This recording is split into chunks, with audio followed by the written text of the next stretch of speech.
The grey light of an autumn morning in Paris arrives without ceremony, seeping through the thin gap where the shutters do not quite meet the window frame. It is not a bright light, not a light that wakes a person with any urgency, but rather a slow dilution of the darkness, a softening of the shadows that have held the room all night. The ceiling beams overhead, old oak darkened by decades of smoke and tallow, become visible first as a suggestion of lines, then as solid forms, their grain running in long, uninterrupted rivers from one wall to the other. Dust rests in the crevices, undisturbed, a fine pale coating that has settled over many years and will not be disturbed today either.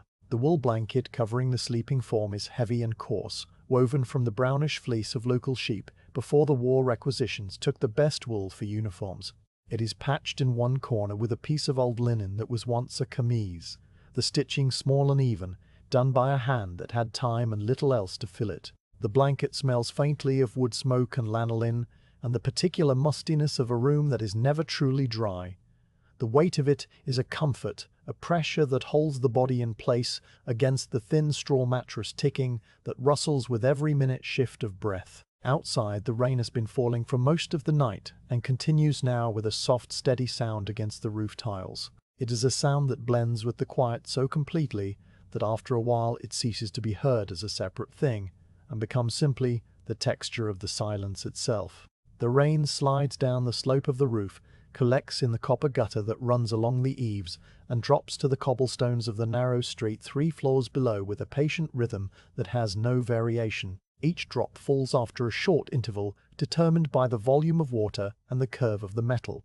A small cold sound swallowed immediately by the larger dampness of the city. The room is not large. It occupies the 3rd floor of a building that was once a draper's shop and residence, though the shop below has been shuttered for many months now, its windows boarded up after a night of shouting in the street and the breaking of glass 2 streets over. The floorboards are wide planks of pine, worn smooth in the center by the passage of feet over many years, but rough and splintery near the walls where the original saw marks are still visible. A single small rug made of braided rags lies beside the bed, its colors faded to a uniform grayish-brown, though if one looked very closely in bright light, one might still see a hint of dull red from an old skirt or a thread of blue from a worker's smock. The sound of the rain changes slightly as a gust of wind pushes against the building, rattling the shutters just once. A brief dry clatter that subsides immediately. The sleeping figure stirs under the blanket, not waking but shifting the weight of an arm, turning the face slightly away from the window. The room is cold enough that the breath would be visible if the light were stronger, a faint mist that would rise and dissipate quickly. The hearth at the opposite end of the room is cold and dark. The ashes from the previous night's small fire, now a soft grey pile with no warmth left in them at all. A cart passes in the street below, its iron-rimmed wheels grinding against the wet stone with a low groaning sound that rises and falls as it navigates the uneven surface. The driver does not call out, does not whistle or sing as a carter might have done in other years. The horse's hooves make a sucking sound in the mud that has accumulated between the cobblestones, a sound of effort and slow progress. The cart moves on, the sound fading by degrees until it is indistinguishable from the other distant noises of a city waking reluctantly, the creak of a shutter elsewhere, the distant call of a woman selling something that cannot be identified from this height. The light has grown strong enough now to reveal the objects in the room with more clarity. Against the wall opposite the bed stands a simple armoire of dark wood, its doors slightly warped so that they do not close completely, leaving a thin dark line of shadow between them. The iron hinges are black with age and show spots of rust that bloom like small flowers against the metal. On top of the armoire rests a hat box covered in faded floral paper, though there has been no hat inside it for a long time. It now holds a few letters tied with a piece of twine and a pressed flower that crumbles if touched. Next to the armoire is a small table with one drawer that sticks and requires a particular upward lift and pull to open. The table's surface is scarred with pale rings left by hot cups and the faint indentations of writing done with a quill on paper laid directly against the wood. A single tallow candle in a simple iron holder sits on the table, its wick blackened and curled, a thin trail of frozen wax running down the side like a small white river. The candle has been used sparingly, burned only for the shortest necessary time in the evenings because tallow is expensive and the rations are not generous. The window is a rectangle of pale grey light, divided into 6 smaller panes by wooden mullions painted a flaking green. The glass is old and imperfect, containing small bubbles and subtle waves that distort the view of the building across the street into a gentle undulation of stone and shadow. The shutters on the inside are held closed by a simple iron hook, and through the gap at their meeting edge, the rain can be seen as a fine continuous shimmer, a vertical falling of light and water that never stops. The sill below the window has collected a small pool of water from a leak somewhere above, a leak that has been there since the spring and will likely remain until the landlord decides to climb to the roof, which he shows no sign of doing. The sleeping figure finally wakes, not with a start, but with a slow return of awareness, the eyes opening to the familiar sight of the cracked ceiling plaster and the dark beam that runs across the center of the room. There is no hurry. There is nowhere to go and nothing that must be done at any particular hour. The body remains still under the blanket for a long moment, feeling the cold air on the face while the rest remains in the pocket of warmth trapped beneath the wool. The sound of the rain continues, a constant companion that has been present for so many days now that its absence would be more notable than its presence. After a time, the blanket is pushed back slowly, the movement careful so as not to let the warmth escape too quickly. The cold air of the room presses against skin immediately, raising small bumps on the arms and causing a slight shiver that passes through the shoulders. Bare feet touch the braided rug, feeling its rough texture and the hard floor beneath it. The floorboards are cold, startlingly so, and the first few steps toward the armoire are taken quickly, the feet seeking the small islands of the rug's coverage where they exist. The armoire door opens with a soft creak that is familiar and expected. Inside hang a few items of clothing, all in shades of brown and grey and the dull blue of cheap linen. A woolen dress of no particular style, sturdy and patched at the elbows, is taken from its hook and pulled on over the shift that was worn to sleep. The wool is cold against the skin but warms quickly with body heat, a small exchange of temperature that happens silently. A second layer, a short jacket of darker wool with wooden buttons, is added and buttons slowly, each button finding its corresponding loop with the ease of long practice. The hearth is the next destination, a small fireplace built into the wall with a mantel of plain stone that holds a few objects. A cracked earthenware pot that once held a plant, but now holds only dry soil. A pewter spoon that has been there so long it has acquired a fine layer of dust, and a small piece of smooth river stone that was picked up on a walk outside the city many years ago and kept for no particular reason except that it fits pleasantly in the palm. The fire must be laid, not for warmth so much as for the boiling of water for the morning tea, a routine that marks the beginning of the day. The kindling is stored in a small basket beside the hearth, thin dry twigs collected from the courtyard below whenever the opportunity arises and carefully hoarded.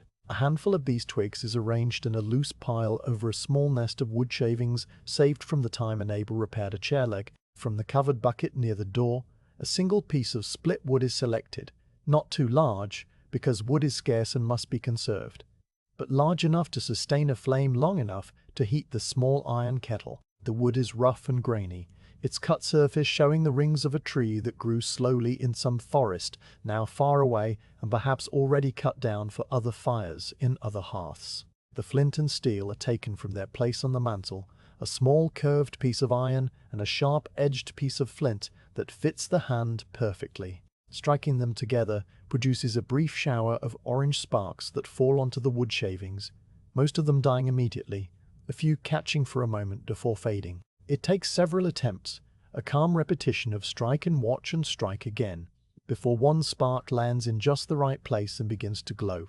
A tiny orange eye that grows slowly as it is fed by gentle breath. The shavings catch and the small flame spreads to the twigs, a soft crackling sound joining the sound of the rain as the fire establishes itself. The kettle is a small iron pot with a hinged lid and a handle that has been wrapped in cloth to protect the hand from the heat. It is filled from the pitcher of water that sits on the floor near the door, the water cool and clear, drawn from the public fountain the previous afternoon and carried up 3 flights of stairs in a slow, careful climb. The kettle is placed on the small iron grate over the growing fire. settling into a stable position with a small plink. The water will take some time to heat, and there is no need to watch it. The fire will do its work whether it is observed or not. The bread for the morning meal sits on the table under a clean cloth, a small round loaf of the dark coarse bread that has been the standard ration for many months. It is called pain d'égalité now, equality bread, a name that is written on the placards outside the bakeries and spoken by the officials who monitor the queues. It is made from a mixture of wheat flour and rye, and sometimes barley and occasionally ground peas or beans when the other grains are scarce. The crumb is dense and heavy, dark brown in color, and it has a slightly sour taste that lingers on the tongue. It is not unpleasant once one becomes accustomed to it, and it fills the stomach with a solid weight that lasts for many hours. A small knife with a bone handle is used to cut 2 thin slices from the loaf, the blade moving slowly through the dense crumb, soaring back and forth with a quiet rasping sound. The slices are laid on a simple wooden plate, their cut surfaces rough and uneven, showing the small air pockets and the flecks of darker grain that are characteristic of this bread. There is no butter. Butter has not been seen in this household for a very long time. There is a small pot of plum preserves that was made 2 summers ago, the last of its kind, and a thin scraping of this is spread on one of the slices, the dark purple spread thin enough to see the bread beneath it. The water in the kettle begins to make a low murmuring sound, a soft vibration that grows slowly into a gentle bubbling.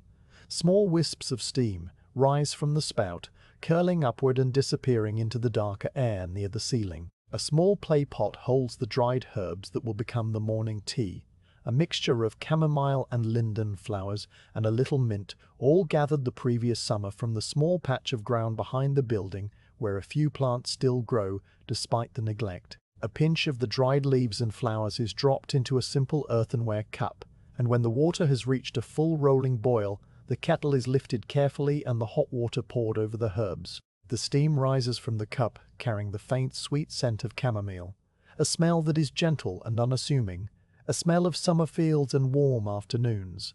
The cup warms the hands that hold it, a small circle of heat that spreads slowly into the palms and fingers. The first sip is taken carefully, the hot liquid sipped from the edge of the cup, tasting of flowers and earth, and the particular mineral quality of the water from the public fountain.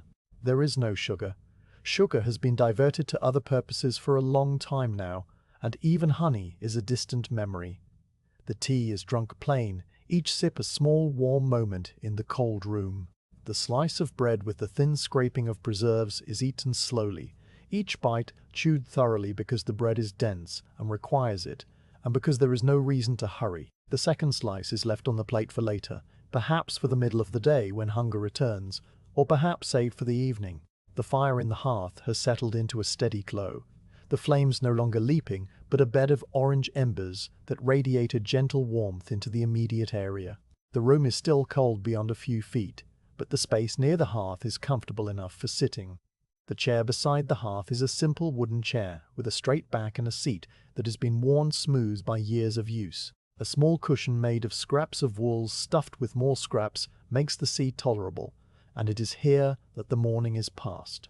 The window shows the same grey light, the same steady rain, the same view of the building across the street, with its own shuttered windows and its own silent occupants. The sound of the rain on the roof and the cobblestones continues without change, a constant background that makes the silence of the room seem deeper. From somewhere below, perhaps 2 floors down, comes the faint sound of a door closing, the soft thud of wood against wood, followed by the click of a latch. Footsteps on the stairs, slow and careful, a neighbor descending to the street for some necessary errand. The footsteps fade and are gone, and the building settles back into its quiet state. A small sound comes from the wall near the hearth, a scratching and a rustle, the mouse that lives behind the wainscoting going about its own business, in the spaces between the walls. It is a familiar sound, one that has been heard for months, and it no longer causes any reaction beyond a vague awareness that the small creature is also simply living through the day. The light shifts almost imperceptibly as the morning advances, the grey becoming slightly paler, the shadows under the armoire and the table softening just a little. The rain continues to fall, its rhythm unchanged, a patient and endless falling of water from the heavy clouds that hang low over the city. The church bells do not ring. They have not rung for a long time, their towers now silent or repurposed for other uses. The only bells that ring are the small bells on the carts of certain officials or the alarm bells that sometimes sound in the distance, though not today. Today there is only the rain and the quiet and the slow passing of the morning light across the floorboards. The cup of tea is finished, the last sip cool and slightly bitter from the herbs that have steeped too long. The cup is set aside on the table, next to the plate with the remaining slice of bread. The hands rest in the lap, one on top of the other, feeling the texture of the wool dress and the slight warmth that remains from the cup. The eyes look at the window, at the rain, at the building across the street where nothing moves and no light shows. The day stretches ahead, a long empty space of hours that must be filled with small necessary tasks or simply endured. There is a comfort in the emptiness, a safety in the quiet. The outside world with its shouts and its drums and its hurried carts is kept at a distance, reduced to the sound of rain and the occasional muffled voice that does not carry words. The fire in the hearth burns lower, the embers settling into a deep orange glow. Another small piece of wood will be added soon, not immediately, but when the warmth begins to fade noticeably. For now, the room holds its temperature, and the figure in the chair remains still, watching the grey light and the falling rain, breathing slowly and evenly, present in the moment and asking for nothing more than another quiet hour, exactly like the one that is passing now. The decision to go out for the bread ration is not made with any sense of urgency or even conscious choice, but rather as a slow recognition that the small loaf on the table has diminished to a hard-end piece, and the next distribution occurs today. The queue forms early, long before the baker opens his shutter, and if one wishes to receive the allotted portion, one must join the line while the morning is still grey and the cobblestones are still wet from the night. There is no clock in the apartment to mark the hour, only the quality of the light and the distant sounds of the city beginning to move, and these indicators suggest that the time to go is now or very soon.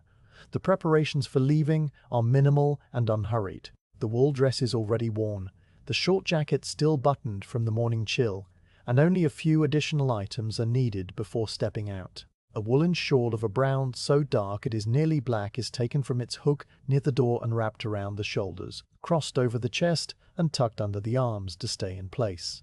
The shawl is old and has been mended in several places, the patches visible as slightly different shades of darkness against the original fabric. It smells faintly of the room it has hung in, of wood smoke and damp wool, and the particular stillness of a closed space. A simple cap of white linen, now greyed with many washings in water that was never quite clean, is pinned over the hair and tied under the chin with a knot that is second nature. The basket for the bread sits near the door, a simple woven container of willow with ease that has begun to fray at one corner where a strand has worked loose. It is light and empty now, waiting to be filled with the dense loaf that will sustain the next several days. The handle is smooth from use, the willow fibers polished by the grip of countless trips down and up the stairs. The basket is lifted and held in the crook of an elbow, leaving the hands free for the stair rail and for the eventual exchange of the ration ticket. The ration ticket itself, a small square of cheap grey paper printed with Republican symbols and numbers, is checked to ensure it is still in the pocket of the jacket where it was placed the previous evening. Its edges soft and slightly curled from being handled. The door of the apartment opens with the familiar sound of the iron latch lifting and the wood scraping slightly against the frame where the building has settled over the years. The hallway beyond is dark and narrow, lit only by what little light finds its way up the stairwell from the street door 3 floors below. The walls are plastered and painted a colour that might once have been pale yellow, but is now a uniform greyish-brown from decades of smoke and the passage of bodies brushing against it. The stairs descend in a tight square spiral around a central void, each step a slab of worn stone that dips slightly in the middle from the weight of generations of feet. The iron railing is cold to the touch and shows patches of rust that flake off in small brown specks if gripped too firmly. The descent is slow and careful, each step taken with attention to the way the stone feels under the thin soles of the leather shoes. The shoes themselves are simple and sturdy, made by a cobbler who lived 2 streets away before the cobbler was conscripted and sent to the frontiers. They have been resoled once with a piece of leather cut from an old saddle flap, and the stitching is beginning to wear thin at the toe of the left foot. The sound of each footfall is a soft scrape and a dull thud that echoes faintly in the enclosed space of the stairwell, a sound that is repeated step after step, floor after floor, until the ground level is reached. The street door is heavy oak, reinforced with iron straps, and it stands slightly ajar, held open by a brick that has been placed there for this purpose by the first person who left the building this morning. The grey light of the street spills through the opening, a flat and shadowless illumination that makes everything look as though it has been coated in a thin wash of pale watercolor. Stepping through the doorway onto the street, the first thing noticed is the cold air, which is colder than the stairwell and colder than the apartment, carrying the dampness of the rain that fell all night and the particular mineral smell of wet stone that pervades the city. The street is narrow, typical of the older quarters of Paris, with buildings rising 4 and 5 stories on either side and leaving only a strip of sky visible overhead.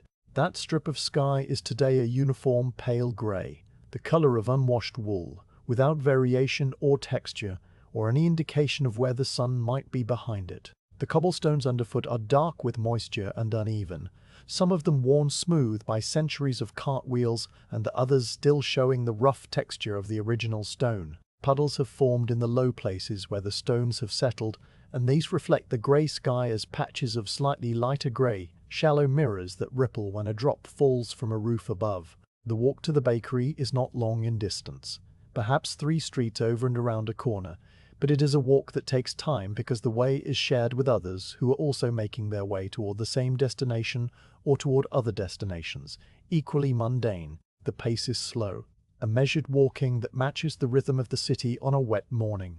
There is no need to hurry.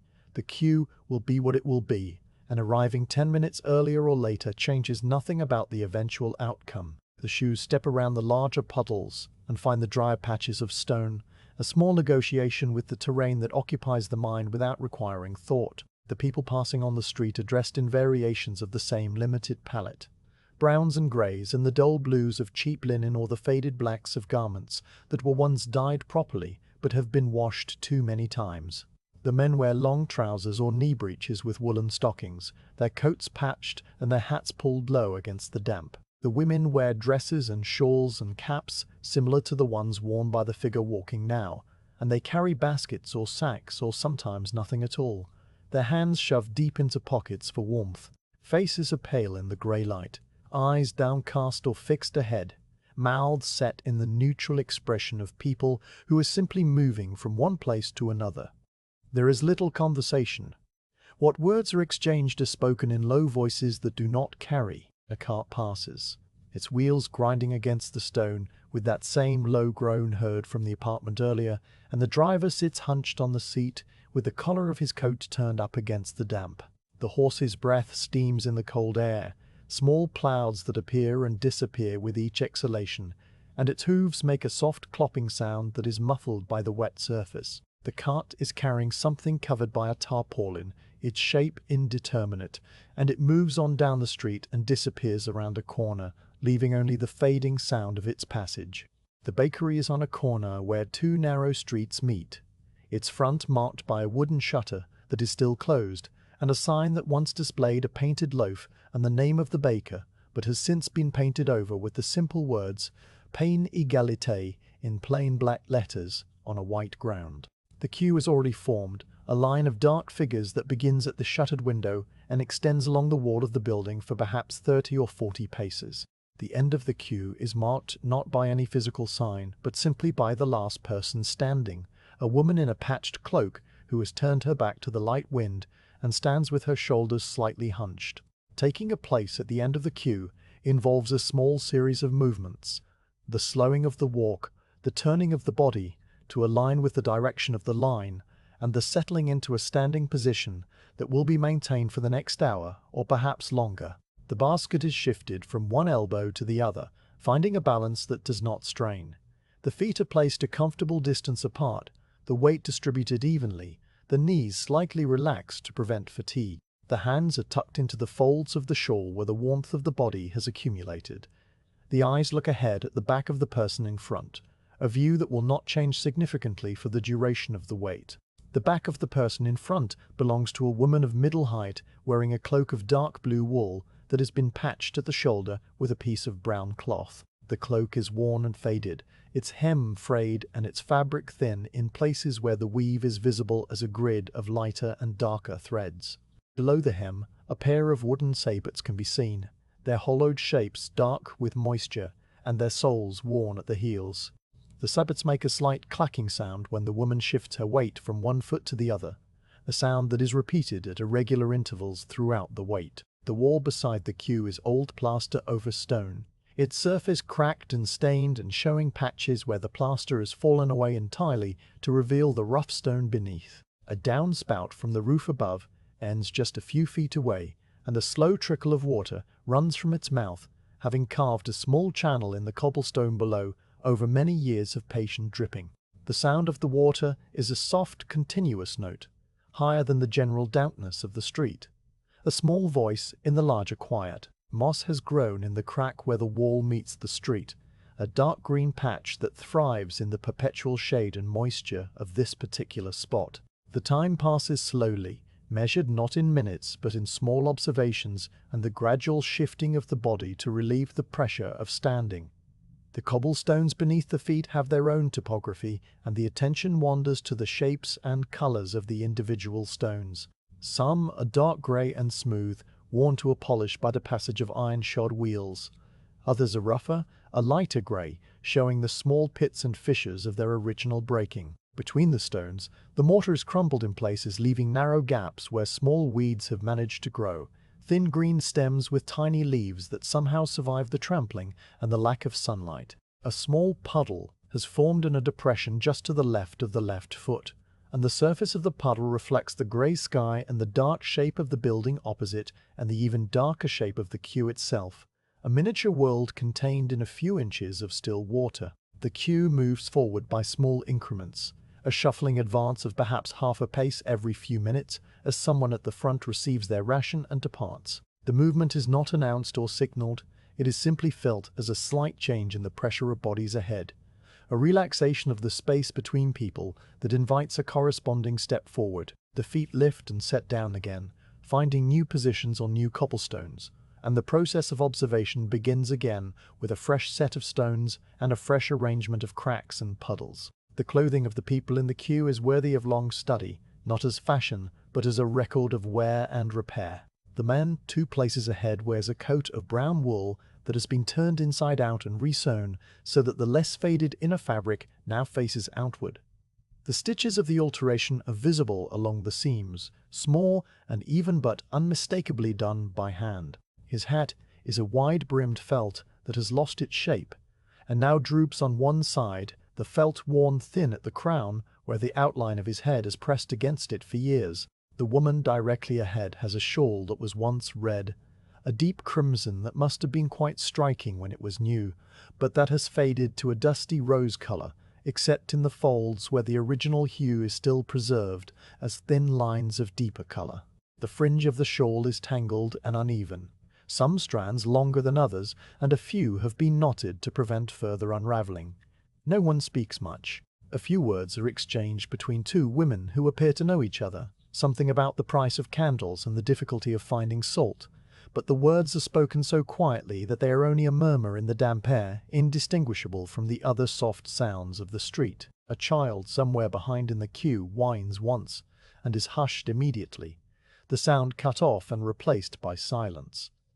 A dog trots past, a thin brown creature with its ribs visible, its nose to the ground, and its tail low. It does not stop or look at the queue, but continues on its own errand, disappearing into a narrow passage between 2 buildings. The light changes slightly as the morning progresses, the grey becoming perhaps a shade paler, though it is hard to be certain. The clouds remain unbroken, a solid ceiling that diffuses the light evenly across the city. Shadows are weak and indistinct, barely present at all, so that objects seem to merge into one another at their edges. The face of the building opposite is a flat plane of plaster and stone, its windows dark and its shutters closed, giving no indication of life within.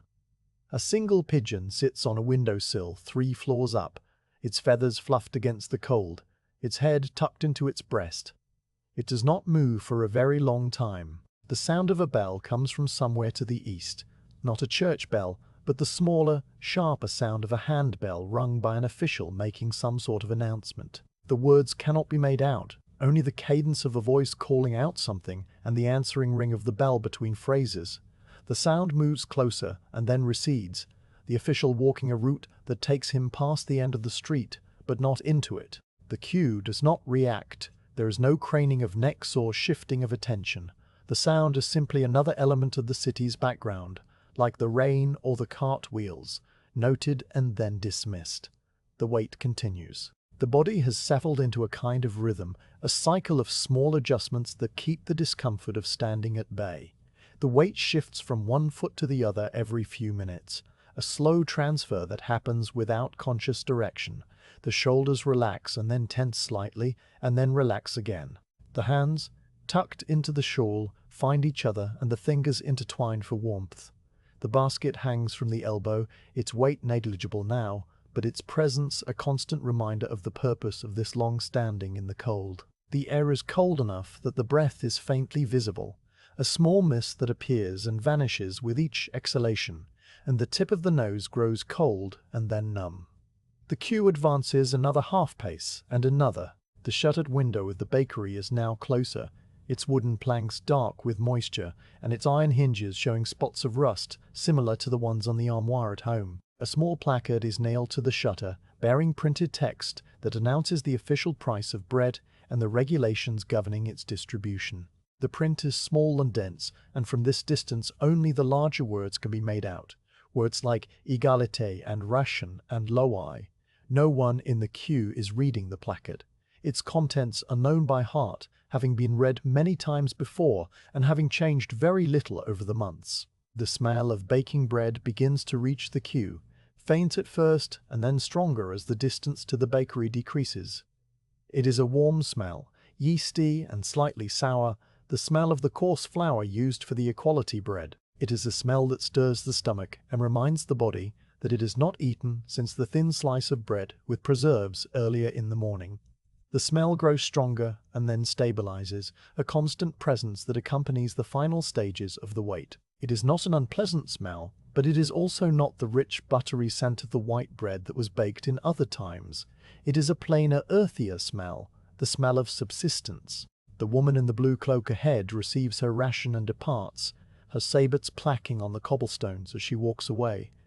The space she occupied becomes the space now occupied by the figure from the apartment, the front of the queue at last. The baker's shutter has been raised halfway, revealing the interior of the shop, which is warm and dim and filled with the smell that has been drifting out for the past hour.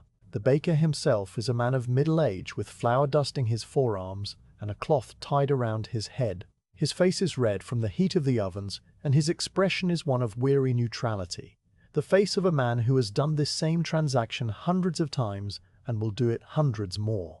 The ration ticket is produced from the jacket pocket, its grey paper soft and slightly damp from the air. It is handed over and examined briefly, compared to a list that lies on the counter, and then dropped into a wooden box with other tickets. The baker turns to a shelf behind him where the loaves are arranged, all identical in their round, dark shapes, and selects one. He places it on the counter, a loaf that is warm to the touch and heavy for its size.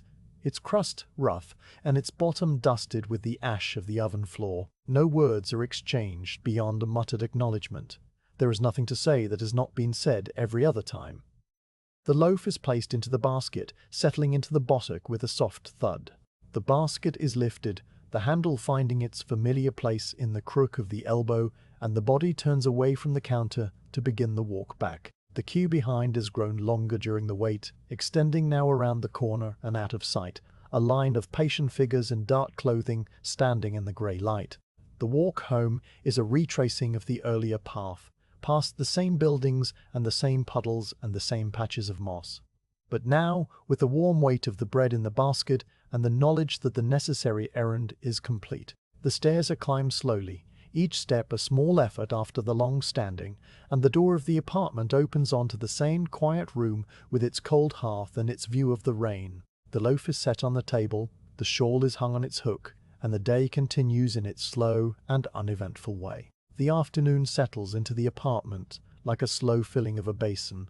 the light from the windows shifting from the pale grey of morning to a slightly warmer grey as the hidden sun moves across the sky behind the clouds. There is no way to see the sun itself, only the changing quality of the illumination that falls on the floorboards and the wall and the objects in the room. The rain has stopped at some point during the middle of the day, not with any announcement, but simply as a fading of the sound that had been constant for so long. And now the world outside is quiet except for the occasional drip from the eaves and the distant murmur of the city going about its business.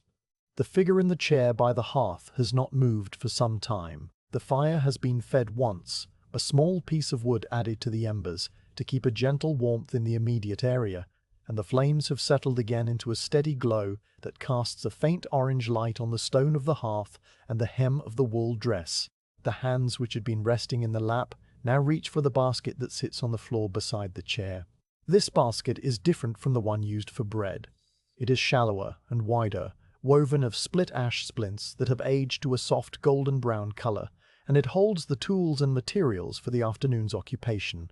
The occupation is spinning, the transformation of raw wool into thread, a process that is ancient and repetitive and requires just enough attention to keep the mind from wandering into uncomfortable places while not demanding so much focus that it becomes tiring. The wool is kept in a large linen bag that sits inside the basket, a coarse fabric that has been washed so many times it is now soft as worn paper. The wool itself is a dull greyish brown, the natural colour of the sheep from which it was shorn somewhere in the countryside south of Paris, before the borders became difficult to cross and the movement of goods became subject to permits and inspections. The fleece was purchased months ago from a woman who had a cousin who drove a cart, and it has been stored carefully, used sparingly, a resource that must last. The first action is to take a handful of the raw wool from the bag. The wool is greasy with lanolin, a waxy substance that coats the fibers and gives them a slightly sticky quality, and it smells of the animal it came from, a warm and earthy smell that is not unpleasant. The handful is teased apart with the fingers, pulling the tangled fibers into a looser mass, removing small bits of vegetable matter that are still embedded, tiny fragments of hay or thistle that escaped the initial cleaning. This work is done slowly, the fingers moving with the ease of long practice, feeling for the snags and the knots and gently working them free. The bits of debris are dropped into a small clay dish that sits on the floor beside the basket, a dish that will be emptied into the hearth later. The teased wool is arranged into a loose roll called a rolag, a soft cylinder of fibers that are all aligned roughly in the same direction. The rolag is set on the lap, where it rests against the wool of the dress, nearly invisible because the colors are so similar. The drop spindle is taken from the basket next. It is a simple tool, a wooden shaft about the length of a hand and the thickness of a finger, with a rounded whorl near one end made of the same dark wood. The shaft is smooth from use, polished by the friction of countless hours of spinning, and it fits comfortably in the hand. A length of already spun thread is wound around the shaft below the whorl, and this thread is brought up and looped around a small notch at the top of the shaft, ready to receive the new fibers. The spinning begins. The spindle is set in motion by a quick twist of the fingers, and it begins to rotate, hanging in the air below the hand, turning steadily. The fibers from the rolag are drawn out by the other hand, a slow and even pulling that thins the mass of wool into a continuous strand. The twist from the rotating spindle travels up the short length of thread that connects it to the new fibers, catching them and binding them together into a single coherent yarn. The hand that holds the wool moves back and up, drawing more fibers from the rolag, while the other hand controls the twist and the feed. The spindle turns and turns, its rotation gradually slowing as the twist builds up in the new length of yarn. When the spindle has nearly stopped, it is taken in the hand and the newly spun length is wound onto the shaft below the whorl, a neat spiral of yarn that adds to the cop that is slowly growing there. The thread is looped back over the notch, the spindle is flicked into motion again, and the process repeats. This sequence of actions, draw, twist, wind, flick, forms a rhythm that is as steady as breathing, a cycle that occupies the hands and the surface of the mind while leaving the deeper parts free to drift. The sound of the spindle is a soft whirring noise, barely audible, a sound that rises and falls as the rotation speed changes. The sound of the wool being drawn from the rolag is a faint whisper, the sound of fibers sliding against one another. The light from the window continues its slow migration across the floorboards. Earlier in the morning, the patch of light had been a rectangle near the wall opposite the window, and now it has stretched and moved, becoming a longer parallelogram that reaches toward the hearth. The boards within this illuminated area show their grain more clearly, the alternating bands of dark and light wood that mark the slow growth of the tree from which they were cut. There are knots in some of the boards, small dark walls where branches once emerged, and these catch the light differently, appearing almost black against the golden brown of the surrounding wood. The dust motes that drift in the air are visible only within this beam of light, a slow dance of tiny particles that move without purpose, rising and falling on currents of air that are too subtle to feel. The room has its own particular smell, a combination of the wool being worked, the faint smoke from the hearth, the mustiness of old plaster, and the dampness that seeps in from the outside walls. It is not an unpleasant smell, merely a familiar one, the smell of this specific place at this specific time. The spinning continues, the rolag in the lap growing smaller as its fibers are drawn away and transformed into yarn on the spindle. When the rolag is nearly gone, a new one is prepared from the wool in the bag, the same teasing and rolling motions repeated, the same bits of debris collected in the clay dish. The hand that holds the wool is the left hand, and it has developed a certain callus at the base of the thumb where the yarn passes over the skin, a small patch of tougher tissue that is the result of many hours of this same activity. The right hand, which controls the spindle, has a similar callus on the inside of the first finger where the shaft rests and is flicked. These calluses are not painful, they are simply adaptations, the body's slow response to a repeated action, and they are as much a part of the spinner as the dress or the chair. Outside, the city continues its subdued existence. A cart passes on the street below, its wheels making that familiar grinding sound, but the sound is fainter now because the shutters are closed against the cold, and only the smallest gap is left for light. The sound of voices occasionally drifts up, not words, but the rise and fall of conversation, the tone flat and unexcited. A dog barks somewhere in the distance, a single sharp sound that is not repeated. A door closes with a soft thud. These sounds come and go, noted briefly and then forgotten as the spindle turns and the yarn grows. The yarn that is being produced is a medium thickness, suitable for knitting into stockings or weaving into a sturdy cloth. It is not perfectly even. There are places where it is slightly thicker and places where it is slightly thinner, variations that are the natural result of hand spinning and that will give the finished fabric a character that machine-made cloth lacks. The twist is firm, enough to hold the fibers together securely, but not so tight that the yarn becomes wiry and hard. The color is that same grayish-brown, unbleached and undyed, the color of the sheep and the earth and the winter sky.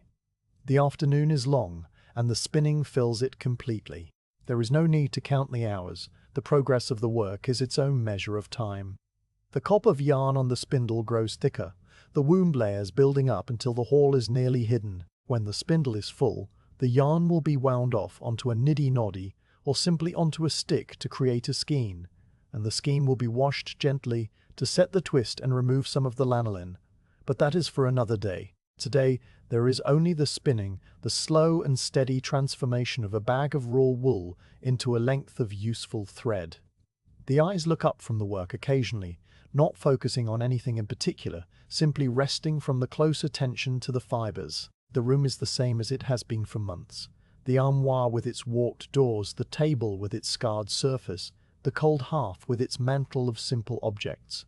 The ceiling beams run across the room in their slow dark lines, and the plaster between them is cracked in a pattern that resembles the delta of a river seen from a great height. The window shows the same view of the building across the street, its shuttered windows and its blank face, and above it the strip of grey sky that has not changed all day. The chair is hard, and after a long period of sitting, the body begins to register this hardness in the bones of the pelvis and the lower back. A shift in position is made, the weight moving slightly to one side, the spine straightening and then relaxing into a new curve. The basket is nudged with a foot to bring it closer, and the work continues. The rhythm of the spinning is soothing, a gentle, unpredictable sequence that requires no decisions and no judgments. The hands know what to do, and they do it while the mind wanders through a landscape of half-formed thoughts and vague memories, none of them sharp enough to disturb the calm. A thought drifts through about the garden behind the building, the small patch of ground where the chamomile and mint grow. In the summer, it is possible to sit there on a wooden crate and spin in the open air, the sun warm on the face and the sounds of the city muffled by the high walls. But summer is a long way off, and the garden now is a muddy rectangle with bare stems and fallen leaves, the plants dormant and waiting. The thought passes, replaced by the observation of a small knot in the wool that must be picked out with careful fingers. The knot is loosened, the fibers straightened, and the spinning resumes. The light from the window has moved again, now climbing the leg of the table and illuminating the grain of the wood there. The table leg is turned, shaped on a lathe, with a series of rings and curves that catch the light and cast small shadows. The wood is a different species from the floorboards, darker and with a tighter grain, perhaps walnut or a stained fruitwood. The join where the leg meets the tabletop is visible as a thin, dark line, and there is a small gap there where the wood has shrunk over time, a gap that would admit the blade of a thin knife. The spinner's gaze returns to the work in the hands. The rowlag is nearly finished, and the last of its fibers are drawn out and twisted into the yarn. The spindle slows and is caught, and the final length is wound onto the cob. The empty space in the hand where the rowlag had rested feels strange for a moment, a slight coolness and a lack of texture. The hand reaches into the basket and takes up another handful of raw wool, beginning the process of teasing and rolling that will produce the next rowlag. The familiar motions are a comfort, a small task that fills the small emptiness. The wool in the basket is not infinite, and the spinner is aware of the diminishing supply. There is perhaps enough for another week of afternoons like this one, perhaps less if the evenings are long and the spinning continues by candlelight. The thought of what will happen when the wool is gone is pushed aside, not with effort, but simply by returning the attention to the present moment, to the fibers slipping through the fingers and the soft whir of the spindle. There will be more wool eventually. There is always something, some resource that appears, some exchange that can be made. For now, there is enough. The sound of the city outside changes slightly as the afternoon progresses toward evening. The carts become less frequent, the voices fewer. A church bell rings somewhere very far away, a single deep tone that hangs in the air for a long moment and then fades.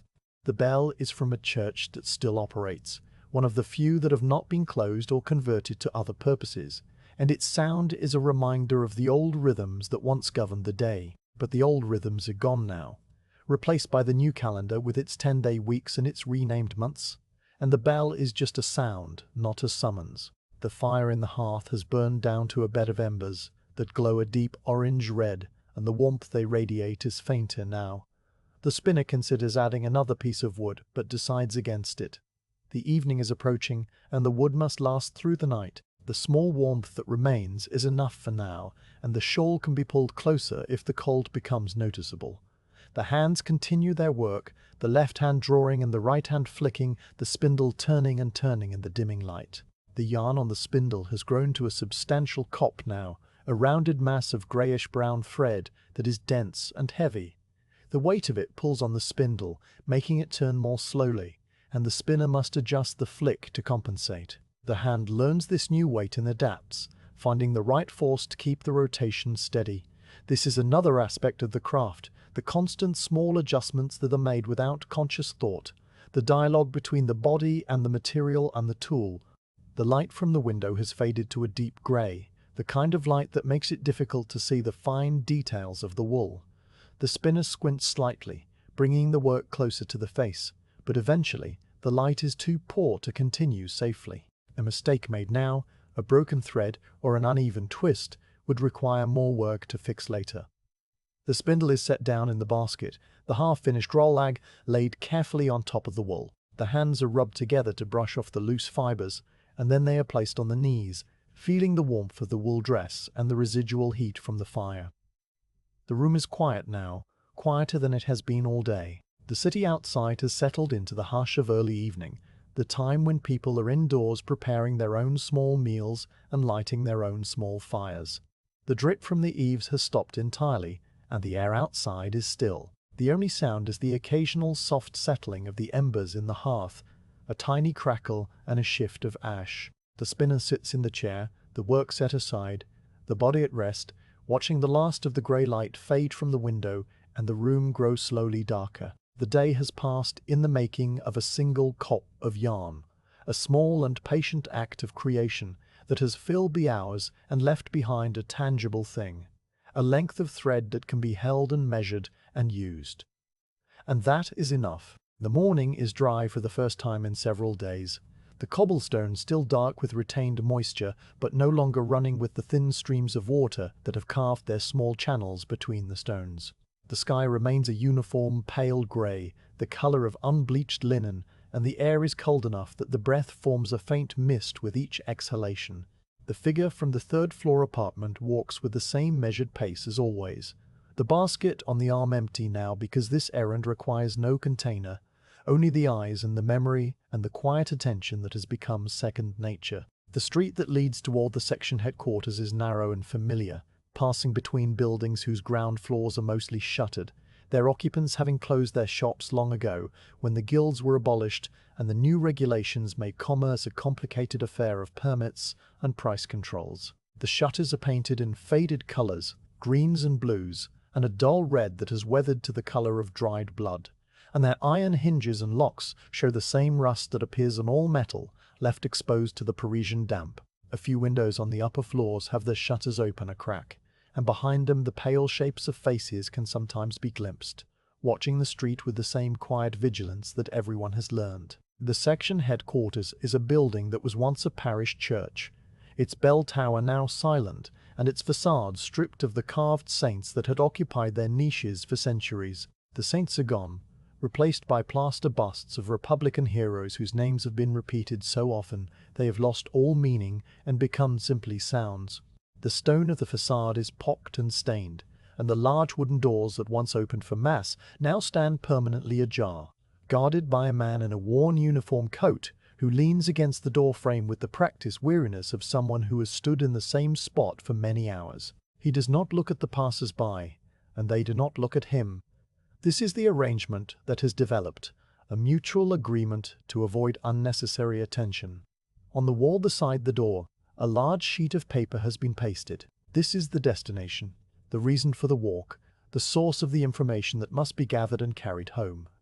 The paper is the standard government issue, a cheap greyish pulp that is rough to the touch and full of small imperfections where the fibers have clumped or thinned. The printing is dense, the letters small and tightly packed to fit the maximum amount of text onto the single sheet, and the ink is a black that has bled slightly into the absorbent paper, blurring the edges of the serifs.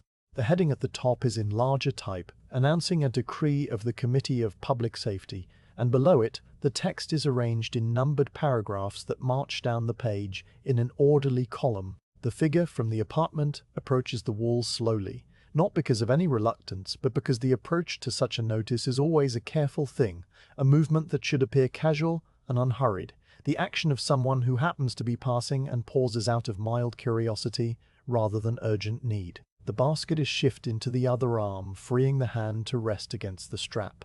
The eyes look at the paper, not reading yet, but taking in its physical presence, the way it has been pasted to the stone, the way the edges have begun to curl where the paste has dried unevenly. The paste itself is visible as a faint sheen around the margins, a thin layer of flour and water boiled together and spread with a wide brush, and in a few places it has oozed out from under the paper and dried in small translucent blobs that catch the grey light. The paper is not perfectly flat against the wall. There are bubbles and wrinkles where the paste was applied too thickly or not thickly enough, and these catch the light and create small shadows that shift as the viewer moves. The stone behind the paper is old, quarried from somewhere outside the city and brought here centuries ago, and its surface is rough and pitted, a texture that shows through the thin paper like the bones of a face beneath aging skin. The iron ring that once held a torch or a lantern is still embedded in the wall a few feet away, now empty and rusted, a remnant of the old order that no one has bothered to remove. The reading begins not at the top, but in the middle, a habit developed over months of perusing such notices, because the important things are often buried in the dense text, surrounded by the rhetorical flourishes that have become the required language of all official communications. The eyes move slowly across the lines, the words forming in the mind with a slight delay, the meaning assembling itself piece by piece. The decree concerns the definition of suspect persons, a category that has been expanding steadily over the past year, like a slow flood that rises inch by inch, covering more and more of the familiar ground. The words are precise and legal, listing the various conditions under which a citizen might be deemed suspect. Those who by their conduct or their associations or their writings have shown themselves to be enemies of liberty. Those who have failed to demonstrate their civic virtue. Those who are formerly nobles, or who have harbored priests, or who have spoken with insufficient enthusiasm about the revolution. The reading continues, the eyes moving down the page to the next paragraph, and the next. The language is repetitive, a characteristic of legal documents in any era. The same concepts restated in slightly different words to close any possible loophole. The figure reading the notice stands very still, the only movement the slow travel of the gaze across the lines of print and the occasional blink. The face is expressionless, the mouth a straight line, the eyes half-lidded in a way that might be interpreted as boredom or sleepiness by anyone watching. This is also a habit that has been learned, the presentation of a surface that reveals nothing. The sound of the street continues around the reader, a low murmur of footsteps and distant voices and the creak of a cart somewhere out of sight. A woman passes with a basket of her own, her wooden sabots making a soft clacking on the stones, and she does not look at the notice or at the person reading it. She has likely read it already or will read it later, or has decided that reading it changes nothing about her immediate situation. A dog trots past, the same thin brown creature perhaps, its nose still to the ground. The guard at the door shifts his weight from one foot to the other and coughs once, a dry sound that is swallowed by the damp air. The notice contains more than the definition of suspects. Further down the page, there are paragraphs concerning the requisition of grain and the penalties for hoarding, and below that, a section on the new calendar and the names of the months, which everyone is supposed to use now, but which most people still translate silently back into the old names to keep track of the seasons. The reading takes time not because the text is long it is, but not excessively so, but because the reader is absorbing not only the words but also the implications, the small shifts in language that indicate a tightening or a loosening of the invisible net that surrounds everyone. A phrase that was may be detained in a previous decree has become shall be detained in this one, a single word that changes the shape of the future. The paper is damp from the air, and in one corner, where a drop of water fell from the eaves above, the ink has run slightly, creating a small dark bloom that obscures a few words. The reader's eyes skip over this blemish and continue, filling in the missing text from context, from the memory of similar decrees that have come before. The reading is done in a low murmur, the words formed silently by the lips, a translation from the printed official French into a softer internal language that is easier to hold and carry. The sound of this murmur is audible only to the reader, a whisper that is lost in the ambient noise of the street, and it serves as a kind of anchor, a way of fixing the information in the mind without the need for paper and pen. The wall against which the notice is pasted is cold, and the reader has been standing close enough to feel the chill radiating from the stone. The cold seeps through the wool of the dress and the shawl, finding the shoulders and the upper arms, and after a time the body begins to register this cold as a slow numbing that spreads from the surface inward. The feet too are cold, pressed against the damp cobblestones through the thin soles of the shoes, and the toes curl slightly inside the leather in an unconscious attempt to preserve warmth. But the reading continues until the end of the text has been reached, until the final paragraph with its list of signatures and its invocation of the Republic one and indivisible. The reader steps back from the wall, not abruptly, but with the same slow casualness that marked the approach. The eyes take one last look at the paper, fixing its position and its date in the memory, noting the particular curl of the upper right corner and the way the paste has yellowed slightly where it was applied thickest. This is not necessary, but it is a habit, a small act of cataloguing that has become automatic. The basket is shifted again. The shawl is pulled closer against the cold, and the walk home begins. The return journey follows the same route, past the same shuttered shops and the same dark windows, and the same pale faces that watch from behind the gaps in the shutters. The light has not changed. It is still that flat grey illumination that makes everything look as though it has been drawn in charcoal and then smudged. The cobblestones are still damp, the puddles still reflecting the grey sky, the air still carrying the faint mineral smell of wet stone, and the more distant smell of wood smoke from the chimneys of the neighbourhood. The reader walks with the same measured pace, the basket swinging gently from the arm, the face still expressionless, the information from the notice settling into the mind like sediment falling to the bottom of a glass of water. The stairs of the building are climbed slowly, each step a familiar dip and rise, the iron railing cold under the hand.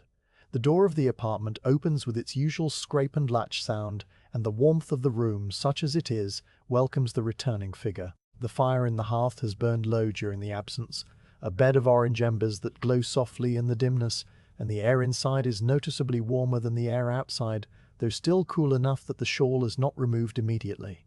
The basket is set down near the door, the shawl is loosened, but left draped over the shoulders, and the figure moves to the hearth to add a small piece of wood to the embers. The wood catches quickly, the dry fibers igniting from the residual heat, and a small flame rises and steadies, casting a warmer light into the room. The figure settles into the chair beside the hearth, the same chair that has been occupied for so many hours of spinning and sitting and waiting, and the information from the notice is reviewed silently. The words replay in the memory, the dense paragraphs and the numbered sections and the small shifts in language that change the shape of the possible.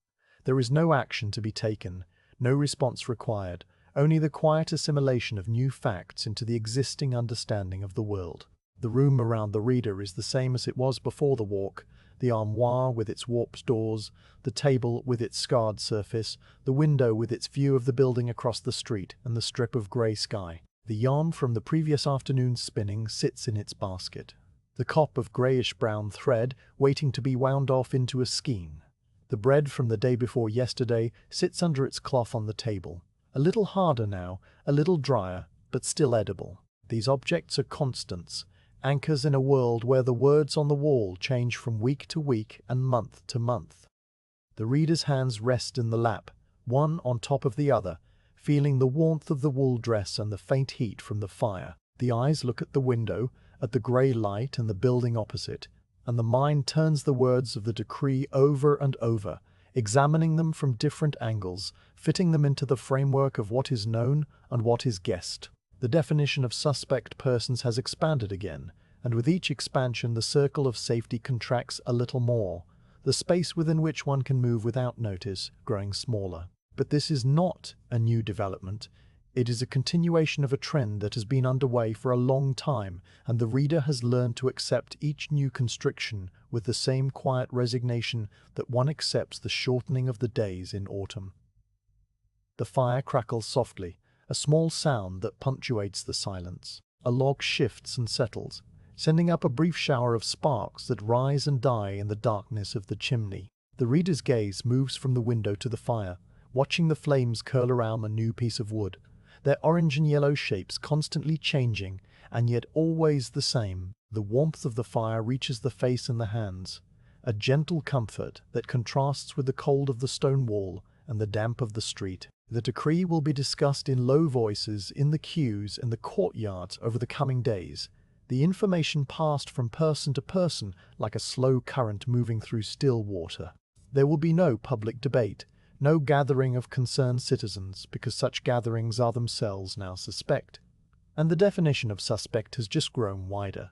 The discussions will happen in fragments, a few words exchanged while waiting for the baker, a murmured comment over the washing of clothes at the public fountain, a brief conversation on the stairs between neighbors who have known each other long enough to trust the small silences as much as the words. And from these fragments, a collective understanding will form, a shared map of the new terrain.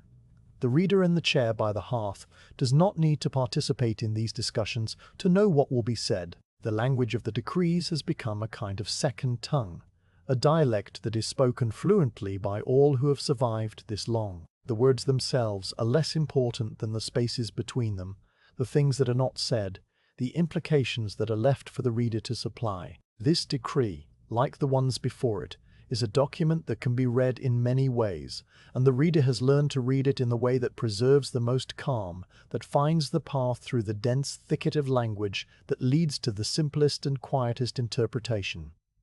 The fire burns steadily, the new wood releasing its stored warmth into the room. The light from the flames flickers on the walls and the ceiling, creating shifting patterns of light and shadow that are soothing to watch.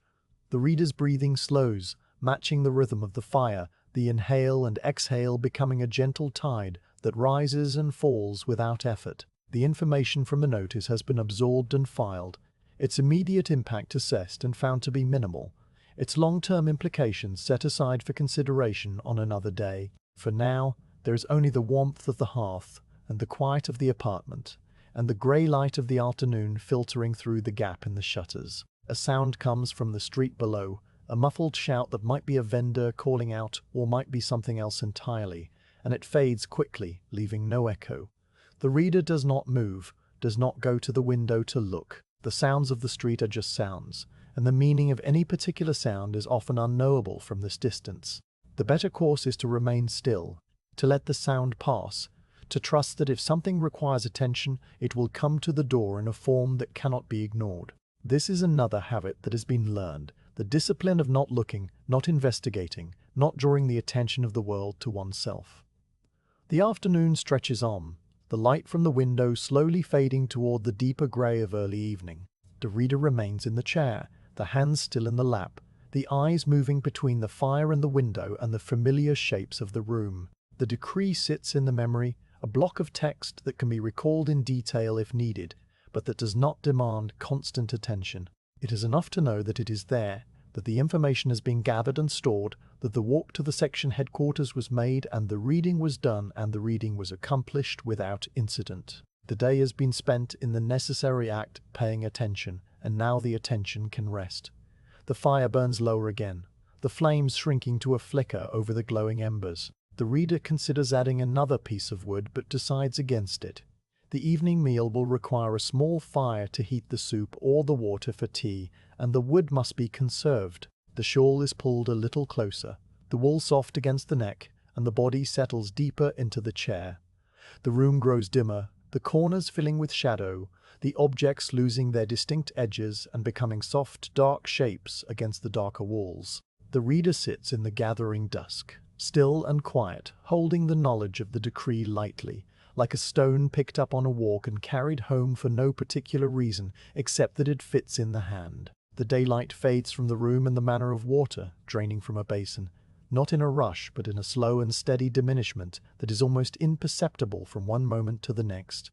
The grey rectangle of the window, which has been the brightest thing in the apartment for the entire span of the afternoon, becomes first a deeper grey and then a shade that is closer to charcoal, and finally it is simply a dark shape in a darker wall, distinguishable only by the faint glimmer of the glass where it catches the last light from the sky outside. The objects in the room lose their edges in the same gradual way, the armoire softening into a dark mass against the wall, the table becoming a low horizontal shadow, the chair where the figure sits merging with the surrounding dimness until only the pale oval of the face and the pale triangles of the hands remain visible. The fire in the hearth has been allowed to burn down to a bed of embers that glow a deep and steady orange, and this glow is now the only source of illumination in the room. It is not a light that reaches far. It paints the immediate area of the hearth with a warm amber wash and casts long shadows that stretch away from the fireplace across the floorboards. The shadow of the chair and its occupant is a dark shape that leans against the wall and climbs part way up toward the ceiling, its edges soft and blurred by the diffuse nature of the ember light. The shadow does not move, except when the figure in the chair shifts slightly, and then the shadow shifts too, a slow and silent echo of the original. The decision to light a candle is made not because the darkness is becoming inconvenient, but because the evening is long and the hands desire something to do, some small task that can be performed by the minimal light of a single flame. The candle sits on the table, the same tallow candle in its simple iron holder that has been there for days, its wick blackened and curled from previous burnings. The figure rises from the chair with the slow, careful movements of someone who has been sitting for a long time and whose joints have stiffened in the cold, and the few steps to the hearth are taken with the feet finding their way by memory and the faint orange glow. A small splinter of kindling is taken from the basket and held to the embers until its tip catches fire, a tiny yellow flame that wavers and bends with the movement of the air. This small flame is carried back to the table, cupped in the hand to protect it from draughts, and it is touched to the wick of the candle. The wick catches after a moment, the flame transferring from the kindling to the candle with a soft sputter, and then the kindling is blown out with a gentle breath and dropped into the hearth where it will be consumed later. The candle flame steadies and grows, a small pointed tongue of yellow light that rises from the wick and casts its own circle of illumination. The light from the candle is different from the light of the embers. It is brighter and whiter, and it creates shadows that are sharper and more distinct, their edges clearly defined against the walls and floor. The room is transformed by this single flame, not completely, but in small specific ways. The table is now visible, its scarred surface emerging from the darkness with its rings and scratches and the faint indentations of past writings. The armoire across the room is still mostly dark, but its outlines are now suggested, a tall rectangle of deeper black against the black of the wall. The ceiling beams, which had disappeared entirely in the dimness, are now faintly visible as dark lines running across a field of lesser darkness. The figure settles back into the chair, but this time the chair is moved slightly, turned so that the candle on the table is within the field of vision and the light falls across the lap where the hands rest. The candle flame burns steadily, its shape a teardrop of yellow and blue, the blue confined to the very base where the wax vaporizes and mixes with the air. The flame wavers slightly, with the small currents of air that move through the room, the draughts that find their way under the door and through the gap in the shutters, and each waver causes the shadows to shift minutely, a constant slow dance of light and dark that is hypnotic to watch.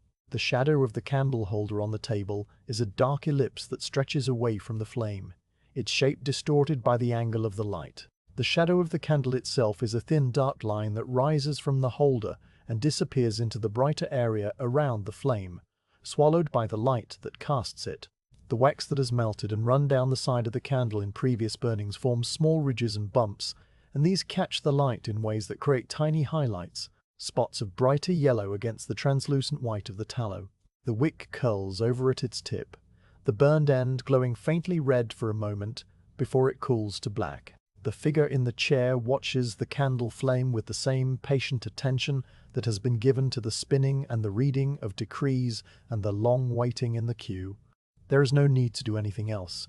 The evening is a stretch of hours that must be passed, and watching a candle burn is as good a way as any to pass them. The mind does not race or worry.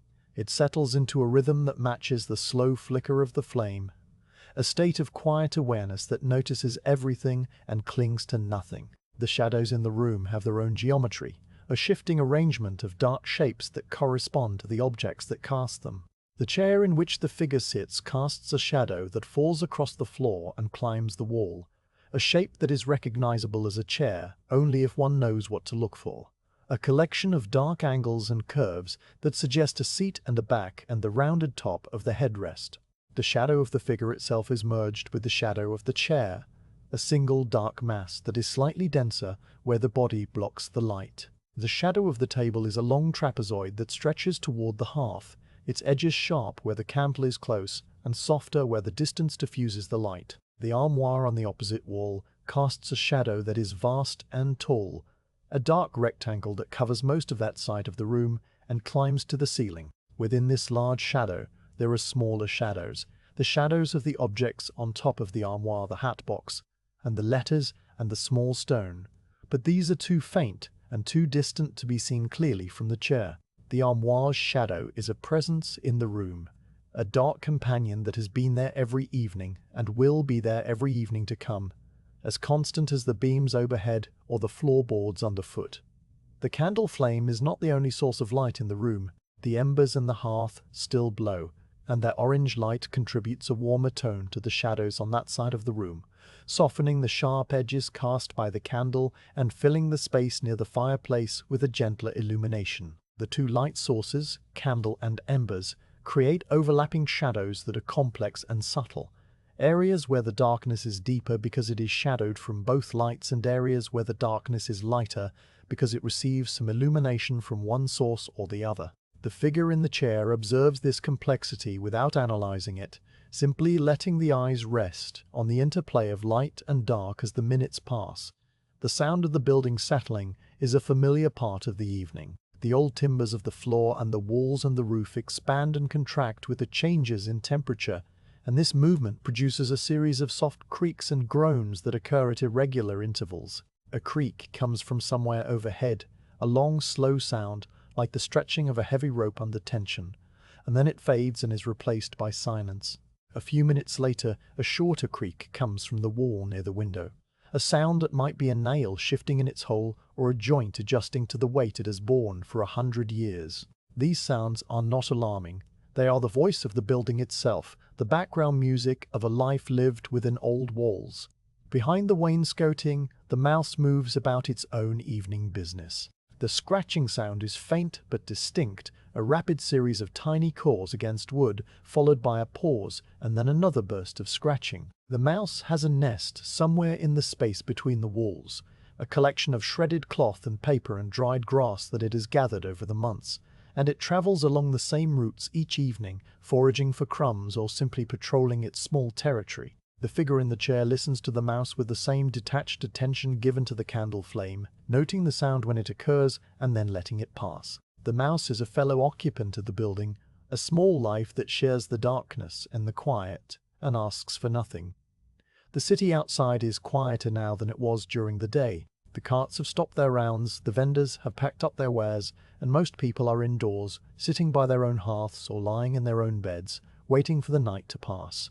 The sounds that do penetrate the walls are faint and distant, the bark of a dog many streets away, the muffled call of a night watchman making his rounds, the rumble of a heavy wagon crossing a bridge over the Seine.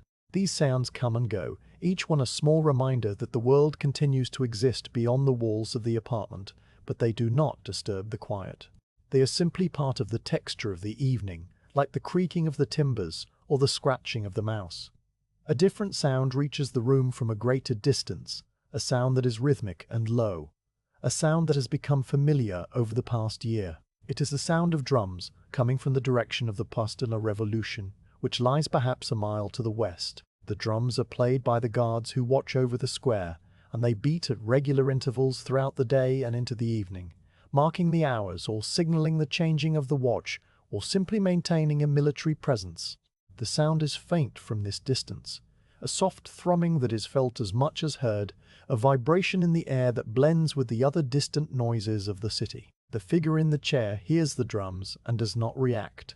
The sound is too far away to mean anything in particular, and it has been present for so long that it has become a part of the expected soundscape, like the rain or the wind. The candle flame continues to burn, its wax pools slowly widening as the heat melts the tallow around the wick.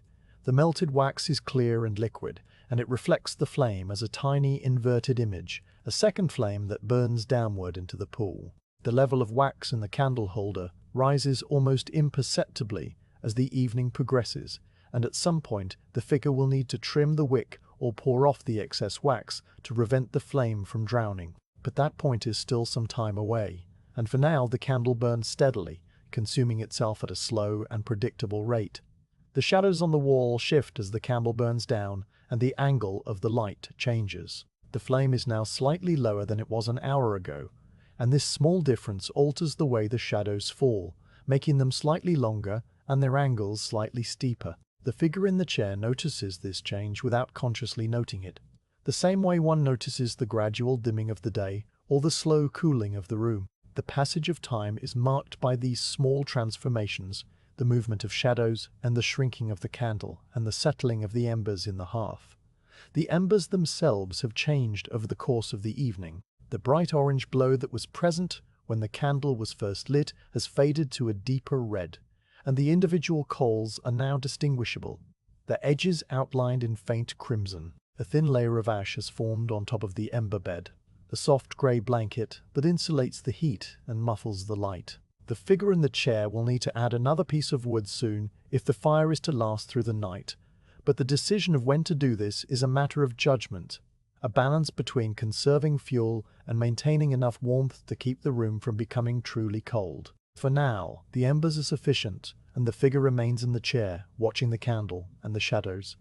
The geometry of the room at night is a subject that could occupy the mind for many hours if one allowed it. The way the shadows fall across the floorboards, the angles they make with the walls, the way they intersect and overlap and create areas of varying darkness.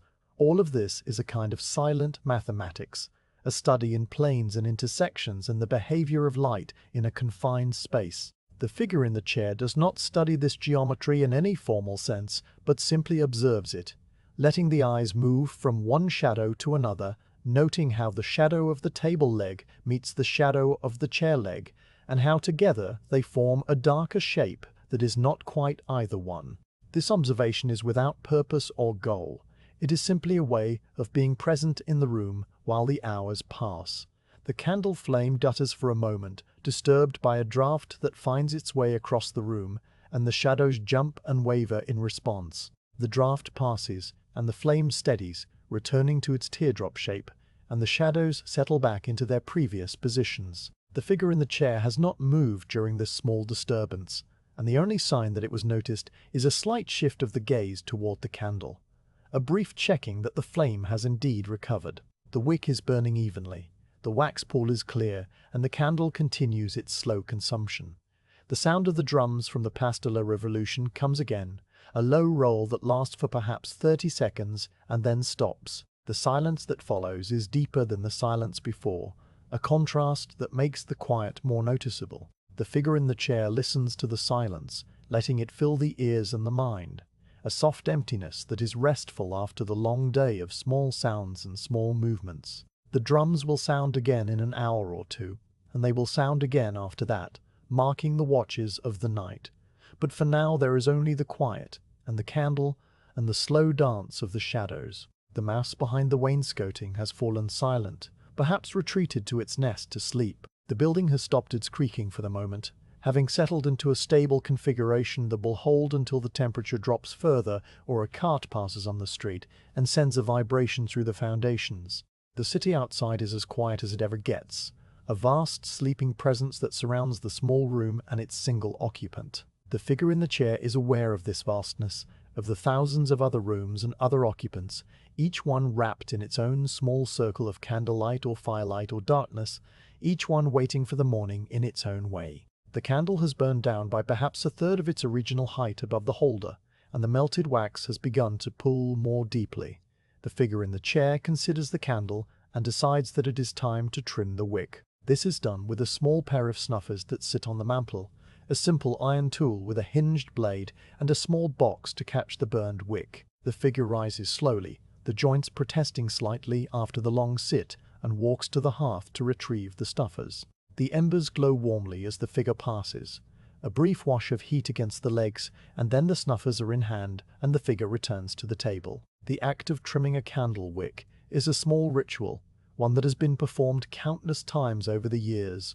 The snuffers are positioned so that the blade aligns with the cold black end of the wick, and a gentle squeeze of the handles causes the blade to close and snip off the burned portion. The severed piece of wick falls into the small box attached to the snuffers, and the flame flickers for a moment as the wick adjusts to its new length, but then steadies, burning more brightly and cleanly than before. The figure examines the flame for a moment, ensuring that it is burning properly, and then returns the snuffers to the mantel and settles back into the chair. The shadows have changed again, with the trimming of the wick. The flame is now slightly taller and brighter, and this alters the angles and intensities of the shadows in subtle ways.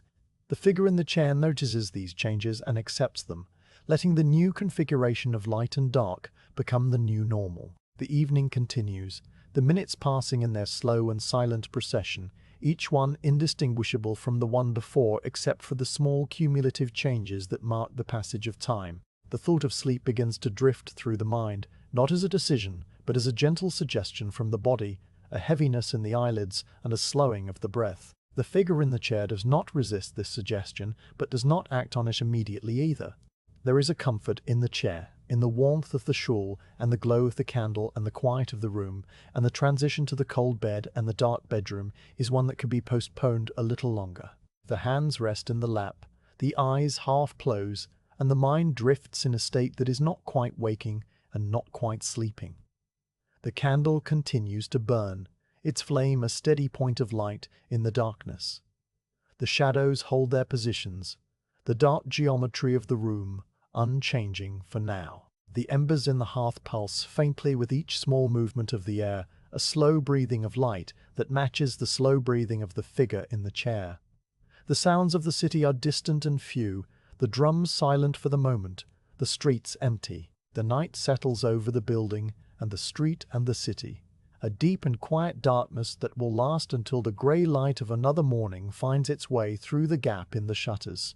And in the chair by the hearth, the figure sits in the near darkness, watching the candle burn, waiting for nothing in particular, simply being present in the slow and uneventful passing of the evening hours. The rain returns during the night with a soft insistence that does not wake the sleeper, but colors the dreams with the sound of water, a steady rushing and dripping that becomes the background against which the slow dramas of sleep unfold.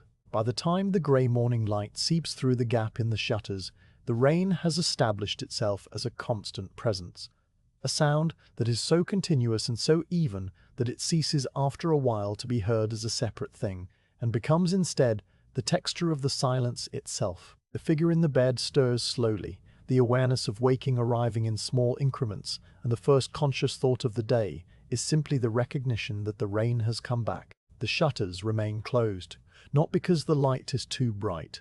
It is not, the grey sky offering only the palest illumination, but because the closed shutters create a kind of boundary, a separation between the warm, dry interior of the apartment and the wet, cold world outside. The gap where the two leaves of the shutters meet allows a thin vertical line of grey light to enter the room, and this line falls across the floorboards and the edge of the table and the foot of the bed, a narrow stripe of paleness that is the only evidence of the day beyond the walls. The figure does not open the shutters. There is no need to see what the rain looks like when the sound tells everything that needs to be known. The morning routine proceeds in its familiar order, the laying of the small fire and the heating of the water and the careful slicing of the denser quality bread. The sounds of these activities are muffled by the rain, absorbed into the larger sound of water falling on the roof tiles and running down the gutters and dripping from the eaves. The crackle of the kindling catching fire is a small, sharp sound that rises above the rain for a moment and then subsides. The clink of the kettle being set on the grate is a brief metallic note. The scrape of the knife against the bread is a soft rasping. All these sounds are enclosed within the larger sound of the rain, contained by it, made small and intimate by the vastness of the falling water outside. The figure sits in the chair by the hearth with the cup of weak herbal tea warming the hands, and the ears do what the eyes cannot or will not do. They listen to the world beyond the shutters. The rain is not a uniform sound, but a complex layering of many sounds. There is the high, soft hiss of the rain striking the roof tiles, millions of small impacts that merge into a continuous whisper. There is the lower gurgle of water flowing through the copper gutters and down the downspouts, a sound that rises and falls with the intensity of the rainfall. There is the dripping from the eaves, a slower rhythm of individual drops falling from the edge of the roof to the cobblestones below, each drop making a small distinct sound that is swallowed by the larger noise.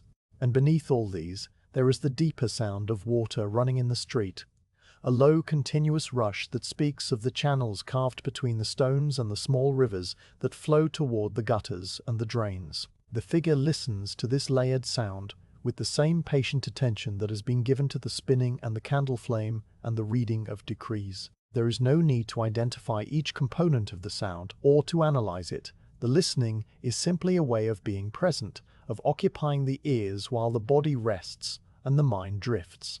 The rain has been falling for many hours, and it will likely continue for many more, and the sound of it is a companion that asks for nothing and gives a kind of comfort in its constancy. The morning passes in this way, the figure moving between the chair and the hearth and the table, performing the small tasks that make up the day, adding a piece of wood to the fire, pouring another cup of tea, picking up the drop spindle and setting it down again, because the light is too poor for fine work and the hands are content to rest. The rain continues, its intensity varying slightly, a subtle ebb and flow that is noticeable only if one is paying close attention. Sometimes the hiss on the roof grows louder, and the gurgle in the gutters becomes a rushing sound, and sometimes the rain softens to a gentle patter, and the dripping from the eaves becomes more distinct. These variations are the only markers of time, the only changes in a day that is otherwise unchanging. The first sound of wheels comes in the late morning, or perhaps it is the early afternoon.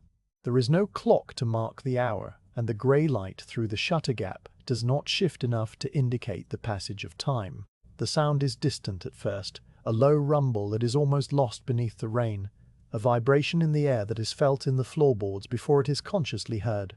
The figure in the chair registers the sound without moving, the body becoming very still, the breathing slowing to a shallow rhythm that does not interfere with the act of listening. The sound grows closer, resolving from a vague rumble into the distinct groan of heavy wooden wheels turning on wet cobblestones. This is a sound that has its own particular character, different from the sound of a cart on dry stones. On dry stones, the wheels make a grinding crunch, the iron rims scraping against the stone with a harshness that carries for a long distance. But on wet stones, the sound is different. The water acts as a lubricant and a muffler, softening the scrape into a low, hollow groan, a sound that seems to come from deep within the wood of the wheels themselves. It is a sound of great weight and slow movement, a sound that speaks of heavy loads and patient horses and the long, slow passage through the rain-soaked streets.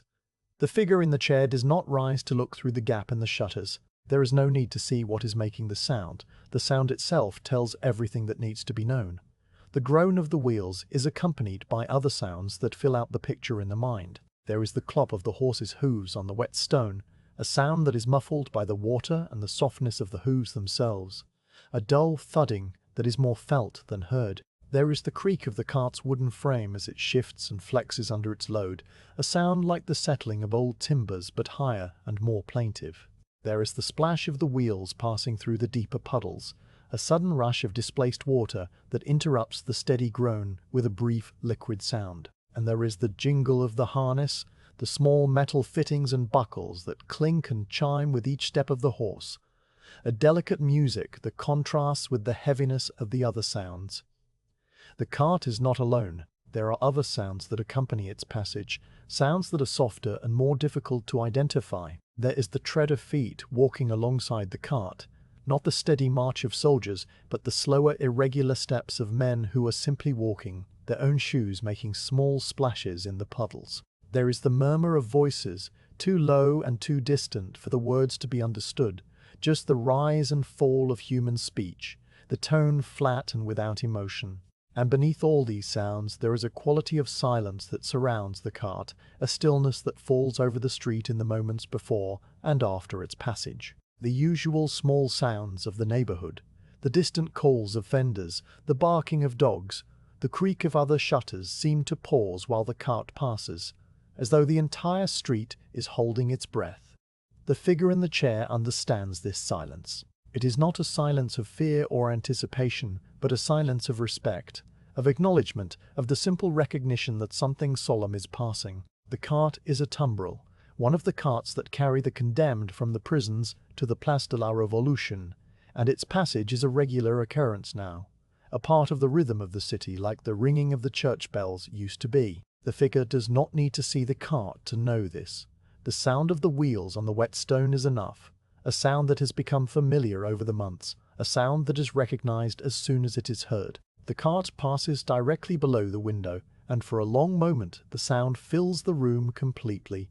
The groan of the wheels is loudest now, a deep resonant sound that vibrates in the floorboards and the walls and the very air. The horse's hooves are a series of heavy thuds that seem to strike directly beneath the feet. The creak of the frame is a sharp complaint that rises above the rain. And then the sound begins to fade, the cart moving on down the street, its passage marked by the slowly diminishing groan of the wheels and the fading splash of the puddles and the gradual return of the rain to its place as the dominant sound. The figure in the chair remains still throughout the passage of the cart, the hands resting in the lap, the eyes fixed on the thin line of grey light between the shutters. There is no outward reaction, no movement toward the window or the door, no change in the slow, steady rhythm of the breath. But inside, the mind has registered the passage, has noted the direction of the cart and the approximate number of accompanying footsteps, and the particular quality of the silence that followed. This information is stored without conscious effort, filed away with the other small observations that make up the texture of the days. The rain continues to fall, filling the silence that the cart left behind. The hisses on the roof and the gurgle in the gutters and the drip from the eaves reassert themselves, becoming once again the only sounds in the room. The figure in the chair listens to the rain and lets the memory of the cart's passage fade into the background, not forgotten, but no longer occupying the forefront of the attention. The day is long and there will be other carts, other sounds of wheels on wet stone, other moments of stillness and listening. The afternoon is passed in the same quiet manner as the morning. The figure rises from the chair occasionally to tend the fire or to walk to the window and back, a slow pacing that occupies the legs and eases the stiffness of sitting. The shutters remain closed, and the thin line of grey light remains the only visual connection to the world outside. The ears, however, remain open, receiving the constant sound of the rain and the occasional other sounds that penetrate the walls. A second cart passes perhaps an hour after the first, its approach announced by the same low rumble and the same gradual resolution into the groan of wheels on wet stone. This cart sounds slightly different from the first. The wheels have a higher pitch to their groan, a thinner sound that suggests lighter construction or a different load. The horse's hooves are quicker, a faster rhythm that indicates a brisker pace or a smaller animal. The accompanying footsteps are fewer, perhaps only one or two people walking alongside. And the silence that surrounds this cart is less profound, a brief pause in the small sounds of the street rather than a complete cessation. The figure in the chair listens to this second cart with the same detached attention, noting the differences without assigning any meaning to them. A cart is a cart. Its specific characteristics are just variations on a familiar theme. The rain softens in the late afternoon, the hiss on the roof becoming a gentle patter, and the gurgle in the gutters reducing to a trickle. The dripping from the eaves becomes more prominent, a slow rhythm of individual drops falling at irregular intervals, each one making a small distinct sound against the cobblestones below. The figure in the chair notices this change and adjusts the listening accordingly, the ears now attending to the individual drips as they had previously attended to the continuous hiss. The sound of the dripping is a kind of music, a random sequence of notes that is different every moment, a melody composed by the shape of the eaves and the volume of the water and the small vagaries of the wind. A third sound of wheels comes in this softer rain, but it is not the groan of a tumbrel. This is the lighter sound of a private cart, perhaps a vendor or a messenger, its wheels making a quicker rattling sound on the wet stones. The iron rims of these wheels are narrower, the load is lighter, and the horse moves at a faster walk, and all these factors combine to produce a sound that is higher and shorter and less solemn than the sound of the tumbrels. The figure in the chair listens to this cart pass and identifies it as ordinary, not the thing that requires the special stillness and the special listening. The ordinary cart passes and fades, and the rain continues to drip from the eaves. The light through the shutter gap begins to fade, the thin grey line becoming thinner and darker as the afternoon moves toward evening. The figure in the chair rises to add wood to the fire, the small flames casting a warm orange glow that competes with the grey light from the window. The kettle is filled and set to heat, and the evening meal of bread, and perhaps a small piece of hard cheese, is prepared and eaten slowly, the chewing and swallowing the only sounds from within the room. The rain continues to fall, its sound now a soft, constant presence that has been there for so many hours that it has become a kind of silence in itself. The evening is the time when the tumbrels sometimes return, not with their morning loads but empty, heading back to the prisons or to the stables or to wherever the carts are kept when they are not in use. The sound of an empty cart is different from the sound of a loaded one. The wheels groan with a different resonance, a hollow sound that speaks of the absence of weight, and the horse's hooves are quicker and lighter without the burden of the load. The figure in the chair listens for this sound as the evening deepens, not with expectation, but with a kind of open attention, ready to receive whatever sounds the city chooses to send. The first empty cart passes just as the last of the grey light is fading from the shutter gap.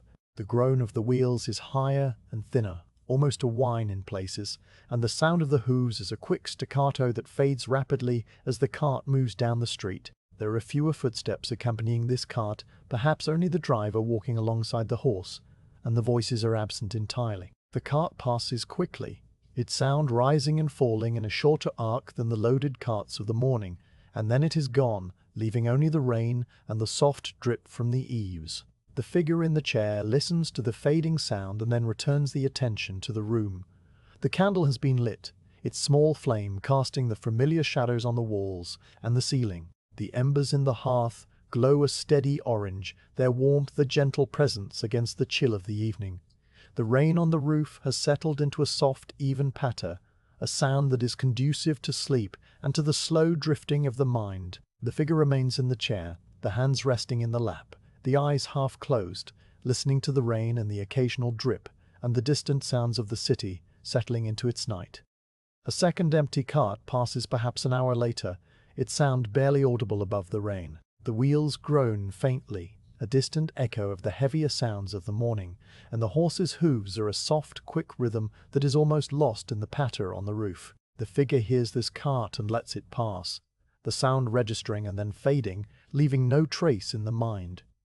The carts are a part of the city now, as much a part as the rain or the cobblestones or the grey sky. They come and they go, and their passage is marked by the sound of wheels on wet stone, and then the rain continues, and the silence returns. The night deepens, and the figure in the chair prepares for sleep, with the same slow rituals as always, the banking of the fire so that the embers will last until morning, the blowing out of the candle with a soft breath, the careful navigation of the dark room to the bed with its heavy wool blanket and its straw mattress. The rain continues to fall, its sound now a lullaby that fills the darkness and smooths the edges of the mind. The figure lies in the bed, the blanket pulled up to the chin, the eyes open and seeing nothing, the ears listening to the rain and the drip and the distant rumble of a cart crossing a bridge somewhere far away. The last sound before sleep comes is the sound of wheels on wet stone, very distant, very faint,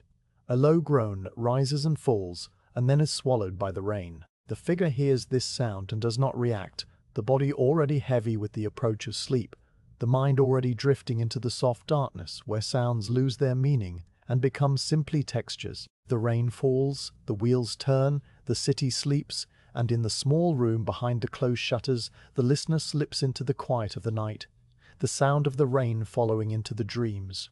The cupboard stands against the wall near the hearth, a piece of furniture that has been in this apartment for longer than anyone now living can remember. It is not a grand piece, not the sort of cabinet that would be found in a wealthy home, or even in the better rooms of a prosperous merchant. It is a simple kitchen cupboard made of pine boards that have darkened with age and smoke and the accumulated grease of countless meals prepared in its vicinity. The wood has a soft, warm glow in the light of the single candle, a deep honeyed brown that is almost black in the deeper grain lines, and the surface is smooth to the touch, worn to a gentle polish by the passage of hands over many years. The cupboard has 2 doors on the upper section and 2 drawers below, and it sits on short turned legs that raise it just enough above the floorboards to allow a broom to pass beneath, though the broom has not passed there in some time. You stand before the cupboard with no particular urgency, the candle in its iron holder set on the table behind you and casting your shadow across the closed doors. The decision to open the cupboard and examine its contents is not one that was made consciously, but rather a natural result of the long afternoon and the desire for something to occupy the hands and the eyes. The rain has stopped for the moment, leaving the world outside in a state of dripping quiet, and the fire in the hearth has settled into a steady glow that requires no tending.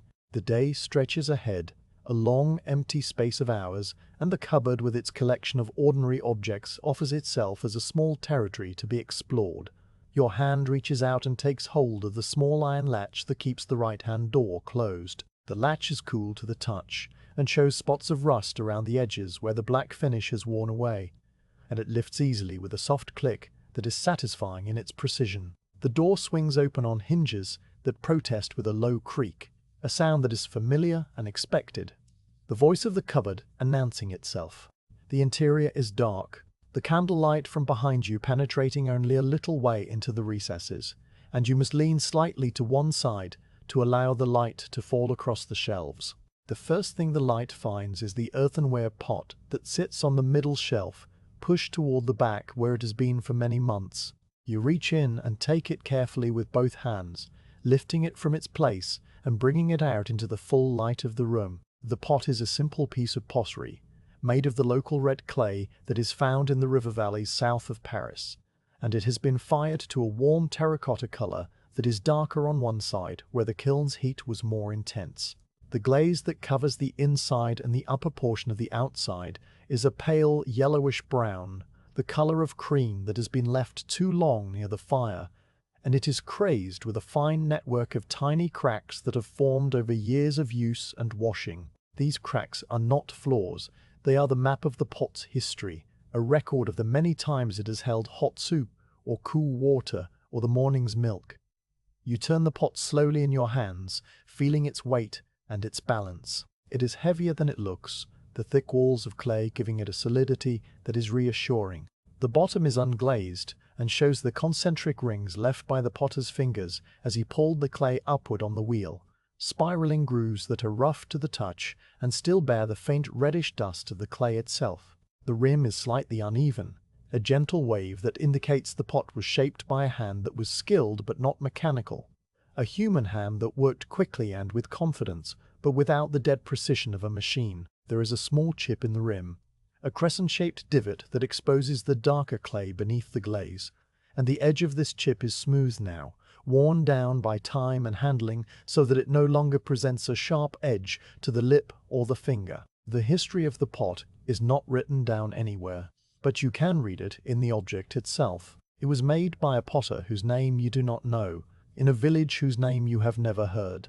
Sometime before the Revolution, when such things were made and sold and traded without permits and committees. It travelled to Paris in a cart loaded with other pots and jars and crocks, bouncing over the rutted roads, and it found its way to a market stall where it was purchased by a woman who needed a pot for her kitchen. That woman was perhaps the mother or the aunt of someone who later gave it to someone else, and eventually it came to rest in this cupboard in this apartment, where it has held beans and broth, and, once, a small bunch of wildflowers that were gathered on a walk along the river. The flowers are long gone, but the memory of them clings to the pot like the faint scent of the earth from which it was made. You set the earthenware pot down on the table, carefully, so that it will not be knocked over, and you turn back to the cupboard. The next item that draws your attention is a pewter spoon that lies alone on the top shelf, resting on a folded piece of linen that has yellowed with age. You reach up and take the spoon, bringing it down into the light. Pewter is a soft metal, an alloy of tin with small amounts of copper and antimony, and it has a gentle grey luster that is different from the bright shine of silver or the dullness of iron. The spoon is warm to the touch, not cold like silver would be, and it has a pleasant weight in the hand, a solid heft that speaks of good craftsmanship. The bowl of the spoon is oval and deep, shaped to hold a generous portion of soup or porridge, and its surface is marked with fine scratches that form a swirling pattern, the record of countless stirs and scoops and scrapes against the bottoms of pots and bowls. The edge of the bowl is worn thin on one side, the metal having been slowly eroded by the repeated action of scraping against the earthenware, and this thin edge catches the light differently, appearing almost translucent when held at the right angle. The handle is long and tapers to a rounded end, and it bears a simple decoration of incised lines that run parallel to the edges, a modest attempt at beauty that was made by the craftsman who cast and finished the spoon. The history of the pewter spoon is longer than the history of the pot, because pewter lasts and is passed down. The spoon was made in a workshop in Paris, perhaps in the Faubourg Saint-Antoine, where the metal workers had their forges, and it was sold to a household of modest means who wanted something better than wood, but could not afford silver. It has stirred 1,000 pots of soup, lifted 1,000 mouthfuls of broth, tapped against the sides of 1,000 bowls. It has been held by hands that are now gone, hands that belong to people whose names you do not know, but whose presence you can feel in the smooth wear of the metal. The spoon has outlasted the monarchy and the old calendar and the old ways of doing things, and it rests now in your hand, as solid and as useful as the day it was made. You set the pewter spoon down beside the earthenware pot, the two objects side by side on the scarred tabletop, and you return to the cupboard. The interior is still half in shadow, and you must lean in again to see what else is there. On the bottom shelf, pushed toward the back where the light barely reaches, there is a small jar. You reach in and take it, feeling the cool smoothness of glass against your fingers, and you bring it out into the candlelight. The jar is made of green glass, the color of moss or of the river water in summer, and it is thick and heavy for its size, with small bubbles trapped in the glass that catch the light and glow like tiny pearls. The glass was blown by hand, and the shape is slightly irregular, wider at the bottom and tapering toward the neck, with a lip that has been folded over to create a smooth rim. The stopper is a piece of cork that has been carved to fit, and it is dark with age and slightly crumbly at the edges, but it still seals the jar effectively. Through the green glass you can see the contents, a mass of dried leaves and small flowers, greyish-green in colour, pressed together by their own weight. You work the cork free with a gentle twisting motion, and it comes out with a soft pop, releasing a scent that fills the air around you. The scent is thyme, the dried leaves of the herb that grows wild in the rocky soils of the south, and it is a smell that carries with it the memory of summer and warmth and the buzzing of bees in the garden. The thyme was gathered 2 summers ago, before the borders became difficult, and before the requisitions took so much of what the land produced. It was picked on a hot afternoon, the leaves fragrant with the essential oils that the sun had drawn to the surface, and it was tied in small bundles and hung from the ceiling beam to dry. The bundles hung there for weeks, slowly losing their moisture and concentrating their scent until they were ready to be stripped from the stems and stored in this jar. You hold the open jar to your nose and breathe in deeply, and for a moment you are not in the cold apartment with the grey light and the dripping eaves, but in a sunlit field where the air is warm and the sky is blue, and the only sounds are the insects and the distant call of a bird. The memory fades quickly, as memories do, but the scent remains, a small piece of summer preserved in green glass.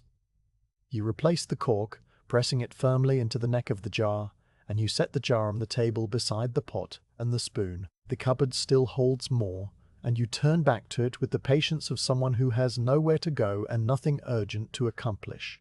On the middle shelf, next to the space where the earthenware pot had sat, there is a small wooden box. You take it out and examine it in the light. The box is made of a dark wood, perhaps walnut, and it is rectangular with a hinged lid that fits snugly. The wood has been polished at some point in its history, and a faint sheen remains, though it is dulled now by dust and age. The corners are joined with small dovetails, the work of a careful carpenter, and the hinges are tiny iron affairs that have rusted slightly but still move freely. You open the box. Inside, nestled in a bed of faded velvet that was once a deep red but is now the colour of dried rose petals, there is a small collection of buttons. They are not valuable buttons, not silver or pearl or carved ivory, but simple buttons of wood and bone and horn, the kind that are sewn onto everyday garments and replaced when they are lost. There is a button of pale wood with a single hole drilled through the centre, its surface worn smooth by the friction of buttonholes. There is a button of dark horn, mottled brown and black, with 2 holes and a slightly concave shape. There is a button of bone, cut from the shin of some animal, with 4 holes and a rim that has been carved with a simple pattern of radiating lines. And there are others, a dozen or so, all different, all collected over years from garments that wore out or were cut down for other uses. Each button has a history, though that history is unknowable now. The bone button came from a coat that belonged to someone who is no longer here, someone who wore that coat through many winters and finally wore it out at the elbows and the cuffs. The coat was cut into pieces for patches and rags, but the buttons were saved because buttons are useful and hard to come by. The horn button came from a waistcoat that was too fine for everyday wear and was kept for special occasions that eventually stopped happening. The wooden button came from a child's garment, small and simple, and the child grew and the garment was passed to another child and another, until it was too worn to pass on any further. The buttons remain, a small hoard of potential waiting for the day when a garment needs a new fastening. You close the box and set it on the table with the other objects. The cupboard has one more shelf, the very bottom one, which is more of a floor than a shelf. A simple board that rests on the frame of the cupboard. On this bottom board there is a small sack made of coarse linen, tied at the neck with a piece of twine. You lift it out, feeling the weight of it, and you know what it contains before you open it. The sack holds dried beans, the small white haricots that are a staple of the winter diet, stored here because the cupboard is cool and dry and safe from mice. You untie the twine and look inside. The beans are small and hard, each one a perfect oval of creamy white, and they rattle softly when you shake the sack gently. There are not many left, perhaps 2 handfuls, enough for one more pot of soup if they are eked out with other things. The beans came from the market many weeks ago, purchased with the ration tickets and carried home in this same sack, and they have been used sparingly, a few at a time, to stretch the meals through the cold months. You close the sack and retie the twine, and you set it on the table with the other things. The table is now crowded with the contents of the cupboard. The earthenware pot with its crack and its crazed glaze, the pewter spoon with its worn edge and its incised lines, the green glass jar of dried thyme with its summer scent, the wooden box of saved buttons with its faded velvet lining, and the linen sack of dried beans with its small hard promise of future meals. Each object is ordinary, unremarkable, the kind of thing that would be overlooked in a richer household or discarded in a time of plenty. But here, in this quiet apartment, they are treasures, not for their monetary value but for their usefulness and their history and their simple presence. You look at the objects arranged on the table, and you feel a sense of calm that comes from the act of taking stock, of knowing what you have and where it is. The cupboard is not empty now. Its contents are spread before you, a small inventory of a life lived in one place for a long time. You will put everything back eventually, each item returned to its proper shelf and its proper position. But for now, you simply look, letting the eyes rest on each object in turn, noting the details and the textures and the small marks of wear that tell the stories. The earthenware pot, for instance, has a small dark stain on the inside bottom where something burned long ago, a stew that was left too long on the fire and left its mark. The stain cannot be scrubbed away. It is part of the pot now, a permanent reminder of a meal that was almost ruined but was saved in time. The pot has held 100 meals since then, and it will hold 100 more, and the stain will remain, a small imperfection that makes the pot unique. The pewter spoon has a small dent in the bowl, a shallow depression that was caused by a drop onto a stone floor or a blow from something heavy. The dent does not affect the function of the spoon. It still holds liquid and conveys it to the mouth without spilling. It is simply there, a minor blemish that adds character, like a scar on a face or a crack in a wall. The green glass jar has a chip in its lip, a tiny flake of glass that broke away when the cork was forced in too roughly one time. The chip is sharp if you run your finger over it, and you are careful not to do so. But the jar still holds the time and still seals well enough, and the chip is just another part of its history. The wooden box has a scratch on its lid, a long, shallow groove that was made by a key or a knife or some other hard object dragged across the surface. The scratch interrupts the smooth polish of the wood, and it catches the light as a thin, dark line. The box still closes and still protects the buttons within, and the scratch is just one more mark of a life that has been handled and moved and used. The linen sack has a small hole near the seam, a place where the thread has worn through and the weave has parted. The hole is not large enough for a bean to escape, but it is large enough to see the white of the beans within if you hold the sack up to the light. The hole will need to be mended eventually, a few stitches of thread to close the gap, but for now, it is just another detail, another small imperfection in a world made of imperfect things. You sit down in the chair beside the table, the candle flame flickering gently in the draughts, and you let your gaze move slowly from one object to the next. The active inventory is complete, but the contemplation of the inventory can continue for as long as you wish. There is no hurry. The afternoon is long, and the cupboard is empty of its contents for the moment, and the objects sit on the table like a small museum of ordinary life, a collection that no one else will ever see or appreciate, but that you know intimately. The earthenware pot will go back on the middle shelf, pushed toward the back where it will be safe from accidental knocks. The pewter spoon will go back on the top shelf, resting on its piece of yellowed linen, waiting for the next time it is needed to stir a pot or ladle a bowl. The green glass jar will go back on the bottom shelf, its cork pressed firmly in place, its summer scent sealed inside. The wooden box of buttons will go back beside the jar, its lid closed, its small collection of fasteners ready for the day when a button is lost and must be replaced. The linen sack of beans will go back on the very bottom, the floor of the cupboard where it will rest until the next meal requires a handful of its contents.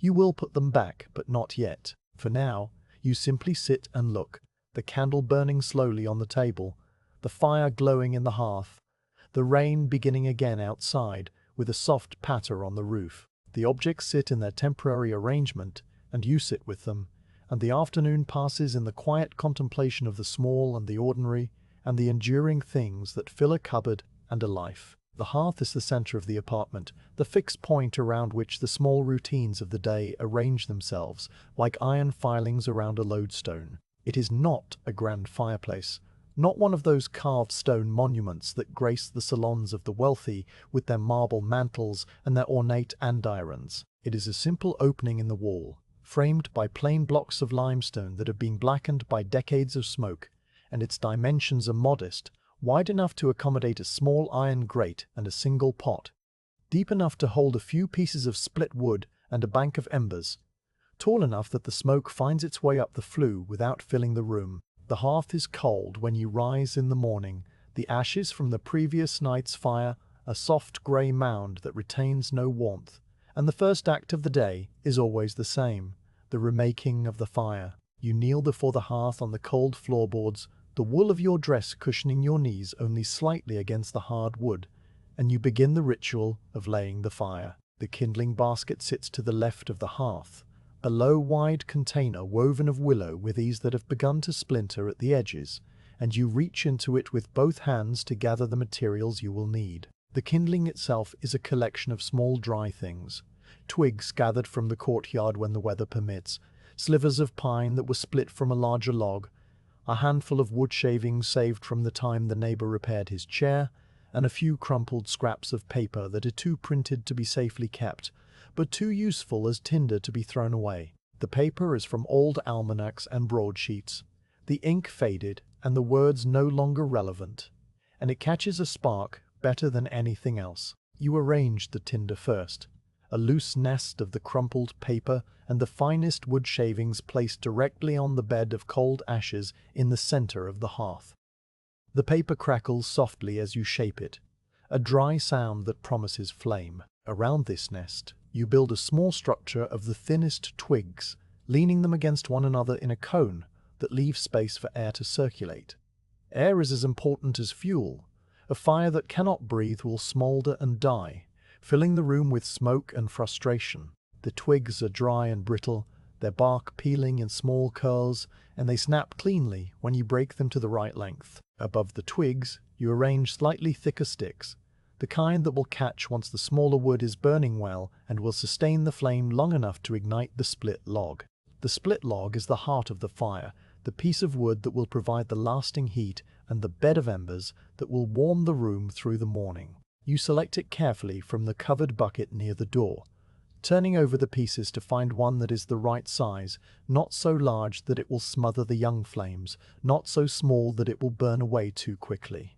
The wood is beech, a pale, dense wood that burns slowly and evenly with a steady heat, and it was cut last spring in a forest somewhere to the north and brought to the city by cart before the roads became difficult. The log is rough and grainy, its cut surface showing the concentric rings of the tree's growth, wide rings from good years and narrow rings from lean ones, a record of seasons long past. The bark is smooth and grey, and it clings to the wood in patches that will crackle and pop when the fire reaches them. You place the split log on top of the kindling structure, not directly over the tinder nest, but slightly to one side, so that the flames will lick around it and catch its underside.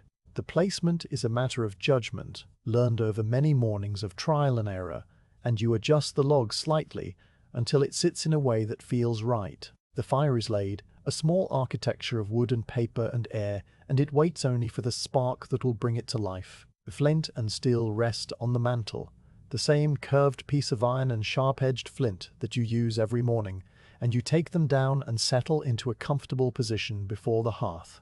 The flint is dark and glossy, its edge chipped and sharpened by countless strikes, and it fits the curve of your left hand as though it were made for it. The steel is a simple C-shaped piece of iron, its striking face worn smooth and bright from the friction of the flint. You hold the flint close to the tinder nest and bring the steel down in a quick scraping motion, and a shower of orange sparks jumps from the stone and falls onto the paper. Most of the sparks die in the air or land on the ashes and fade, but one or two catch on the edge of the paper and begin to glow, tiny orange eyes that blink and waver. You lean forward and blow gently on the glowing spots, a soft, steady stream of breath that feeds the embers with oxygen.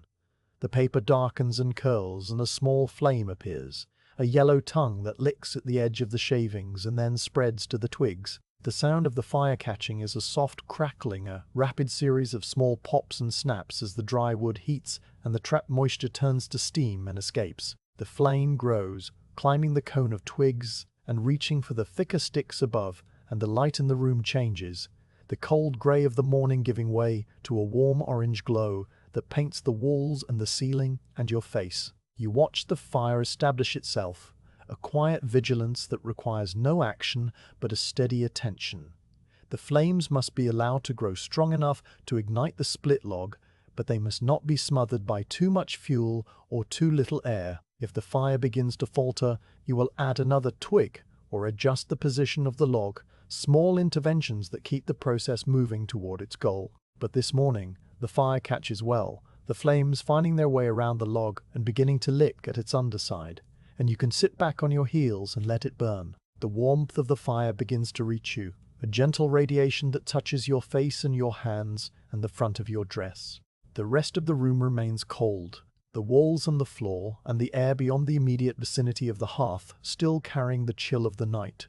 But the small circle of warmth around the fireplace is enough to make the morning tolerable. You remain kneeling for a moment longer, enjoying the heat on your skin and the sight of the flames doing their patient work. And then you rise slowly, your knees protesting slightly, and you move to the table to begin the other morning tasks. The kettle is filled from the pitcher and set on the iron grate over the fire, its bottom blackened from countless such mornings. The water will take some time to heat, and there is no need to watch it. The fire will do its work, whether it is observed or not. You slice the bread and set the cup and the herbs ready for the tea, and you settle into the chair beside the hearth to wait.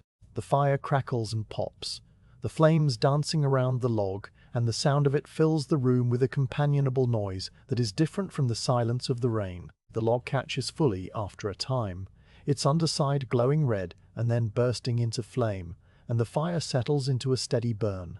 The flames are no longer the quick bright yellow of the kindling, but a deeper orange, lazier and more sustained, and they wrap around the log in slow waves that shift and change. The heat from the fire intensifies, and you can feel it on your legs and your arms and the side of your face, a warmth that seeps through the wool of your dress and reaches the skin beneath. The kettle begins to make a low murmuring sound, a soft vibration that grows slowly into a gentle bubbling, and small wisps of steam rise from the spout. You pour the hot water over the herbs in the cup and let it steep, the scent of chamomile and linden rising with the steam.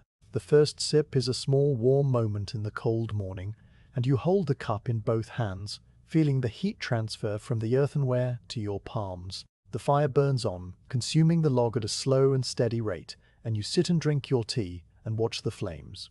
The morning passes, and the fire requires tending. The log that you placed on the fire earlier has burned down to a thick piece of glowing charcoal, its shape still recognizable but its substance transformed. The flames have died back, leaving a bed of embers that radiate a deep orange heat, and the temperature in the room has begun to drop. You rise from the chair and go to the wood bucket, selecting another piece of beech, this one slightly smaller than the first, and you carry it to the hearth. Placing a new log on a bed of embers is a delicate operation. If you simply drop the log onto the embers, you risk smothering them, cutting off the air and extinguishing the fire entirely. Instead, you kneel again and use the small iron poker that rests against the side of the hearth to rearrange the embers, pushing them into a loose pile that leaves space for the new log. You lay the log gently on top of the embers, not pressing down but letting it rest on the glowing bed. And you wait. The heat from the embers begins to warm the new wood, and after a moment a thin wisp of smoke rises from the underside of the log, a sign that the moisture in the wood is being driven out. The smoke curls upward and disappears into the flue, and then a small flame appears, licking at the edge of the log, and the fire is renewed. You sit back in the chair and watch the new log catch, the flames growing slowly as the wood heats and begins to burn. The process is a slow one, a gradual transition from cold, dead wood to living flame, and it cannot be rushed. You have learned to wait, to let the fire do its work at its own pace, and the waiting has become a kind of meditation, a quiet space in the day when nothing is required of you except presence. The fire in the hearth serves not only for warmth, but also for cooking, and as the morning moves toward midday, you begin to prepare the simple meal that will sustain you through the afternoon. The small iron pot that sits on the hearth, pushed to one side where the heat is less intense, is taken up and carried to the table. The pot is black with soot on the outside and smooth on the inside, seasoned by years of use, and it has a heavy lid that fits snugly and a wire handle that folds flat when not in use. You take the linen sack of beans from the cupboard and measure out a small handful, perhaps 2 dozen of the small white haricots, and you drop them into the pot. The beans rattle against the iron, a dry sound that speaks of potential. To the beans you add water from the pitcher, enough to cover them by the width of 2 fingers, and a pinch of the grey sea salt that you keep in a small clay dish on the mantel. The salt is precious, obtained through complicated channels and hoarded carefully, and you use it sparingly, just enough to give the beans some flavor. From the cupboard, you also take a single dried bay leaf, brittle and brown, and you crumble it between your fingers and let the fragments fall into the pot. The bay leaf releases a faint aromatic scent, a reminder of the herb bundles that used to hang in the kitchen in other times. The pot is carried back to the hearth and set on the iron grate, not directly over the hottest part of the fire, but to one side where the heat is moderate and steady. A pot set directly over the flames will boil too rapidly and scorch the beans. A pot set to the side will simmer gently, the liquid barely moving, and the beans will soften slowly over the course of the afternoon. This is the way of cooking in the hearth, a slow, patient process that cannot be hurried and that rewards attention and patience. You settle back into the chair, the pot on the grate before you, and you watch the fire and the pot and the slow dance of the steam that begins to rise from the water as it heats. The first sign of cooking is a faint shimmer on the surface of the water, a disturbance that is not yet a bubble, but a kind of trembling. Then small bubbles begin to form at the bottom of the pot, clinging to the iron, and they release and rise to the surface one by one, each one a tiny pearl of air that breaks with a soft plink. The bubbles become more frequent, and the surface of the water begins to move, a gentle rolling that is not a boil but a simmer, the ideal state for beans. The sound of the simmering pot is a soft murmur, a low, continuous bubbling that blends with the crackle of the fire and the occasional settling of a log. It is a sound of sustenance, of food being transformed from hard, dry seeds into soft, nourishing beans, and it is a sound that has accompanied human life for as long as there have been hearths and pots. You listen to it with the same patient attention that you give to the rain and the spinning and the reading of decrees, letting it fill your ears and calm your mind. The afternoon light from the windows shifts slowly across the floorboards, the grey rectangle moving from the wall toward the hearth as the hidden sun makes its way across the sky. The fire burns on, the log you added earlier, now well alight and reducing slowly to embers. The pot simmers, its contents thickening as the beans absorb the water and soften and release their own starch into the liquid. You rise occasionally to stir the pot with a pewter spoon, a gentle circular motion that prevents the beans from sticking to the bottom, and you add a little more water when the level drops too low. The stirring is a small interruption in the long stillness of the afternoon, a brief activity that occupies the hands and then releases them back to rest. The scent of cooking beans fills the room, a mild, earthy smell that is not strong but is persistent, a background note that joins the smell of wood smoke and damp wool and the faint herbal scent of the dried thyme in its jar. It is the smell of simple food, of sustenance without luxury, and it is a smell that you have come to associate with the quiet hours of the afternoon and the slow passage of the day.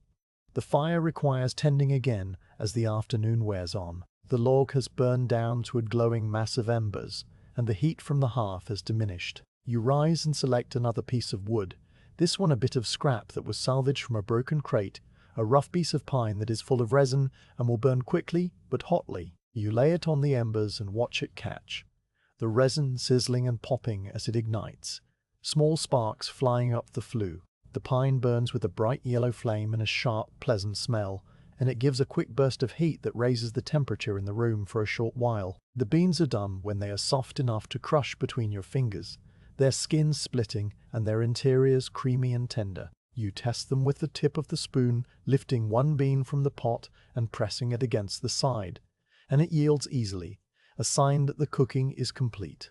You move the pot to the edge of the hearth where the heat is lowest, and you let it sit, the simmering slowing to a stop, the beans resting in their warm liquid. The meal is ready, but you are not yet hungry. The beans will keep warm by the fire until you are ready to eat. The evening is approaching, the light from the window fading to a deeper grey, and you know that the fire will need to be maintained through the night. The night fire is different from the day fire. It is not a fire for warmth or cooking, but a fire for survival.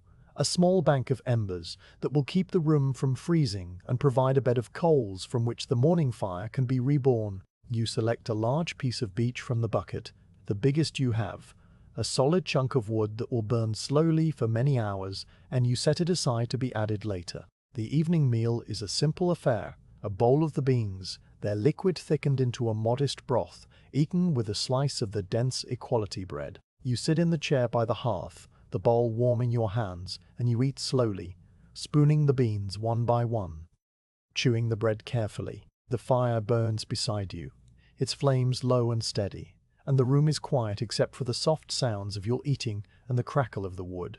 The beans are bland, the salt barely detectable, but they are warm and filling, and they settle in your stomach with a solid weight that is comforting. After the meal, you wash the bowl and the spoon in the small basin of water that you keep near the door, the water cold against your hands, and you set them on the table to dry. The pot with the remaining beans is covered with its lid and pushed to the back of the hearth where it will stay warm until morning, when the leftover beans can be reheated for another meal. Nothing is wasted. The pot will be scraped clean, the last beans eaten, the liquid used to moisten the bread. The fire is prepared for the night with the same care that marked its beginning in the morning. You use the poker to push the embers into a compact pile at the back of the hearth, a dense mass of glowing coals that will hold their heat for hours. You lay the large piece of beech on top of the embers, not to burn brightly, but to smoulder slowly, releasing its warmth over the long dark hours. The wood will catch and then settle into a steady glow, a deep red heart that will pulse with each small movement of the air. You watch the log for a time, ensuring that it is caught properly and that the smoke is drawing up the flue, and then you sit back in the chair and let the fire settle into its night rhythm. The room grows darker, the light from the window gone entirely now, and the only illumination is the glow from the hearth and the single candle on the table.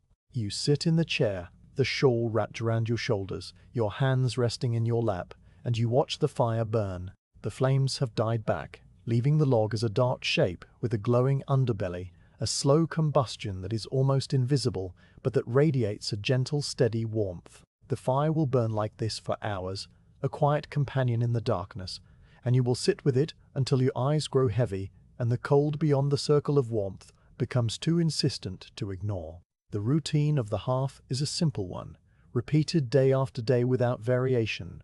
The laying of the morning fire, the tending through the afternoon, the preparation of the night bank. It is a routine that requires attention and patience and a certain knowledge of the ways of wood and fire, but it asks for nothing more than what you can give.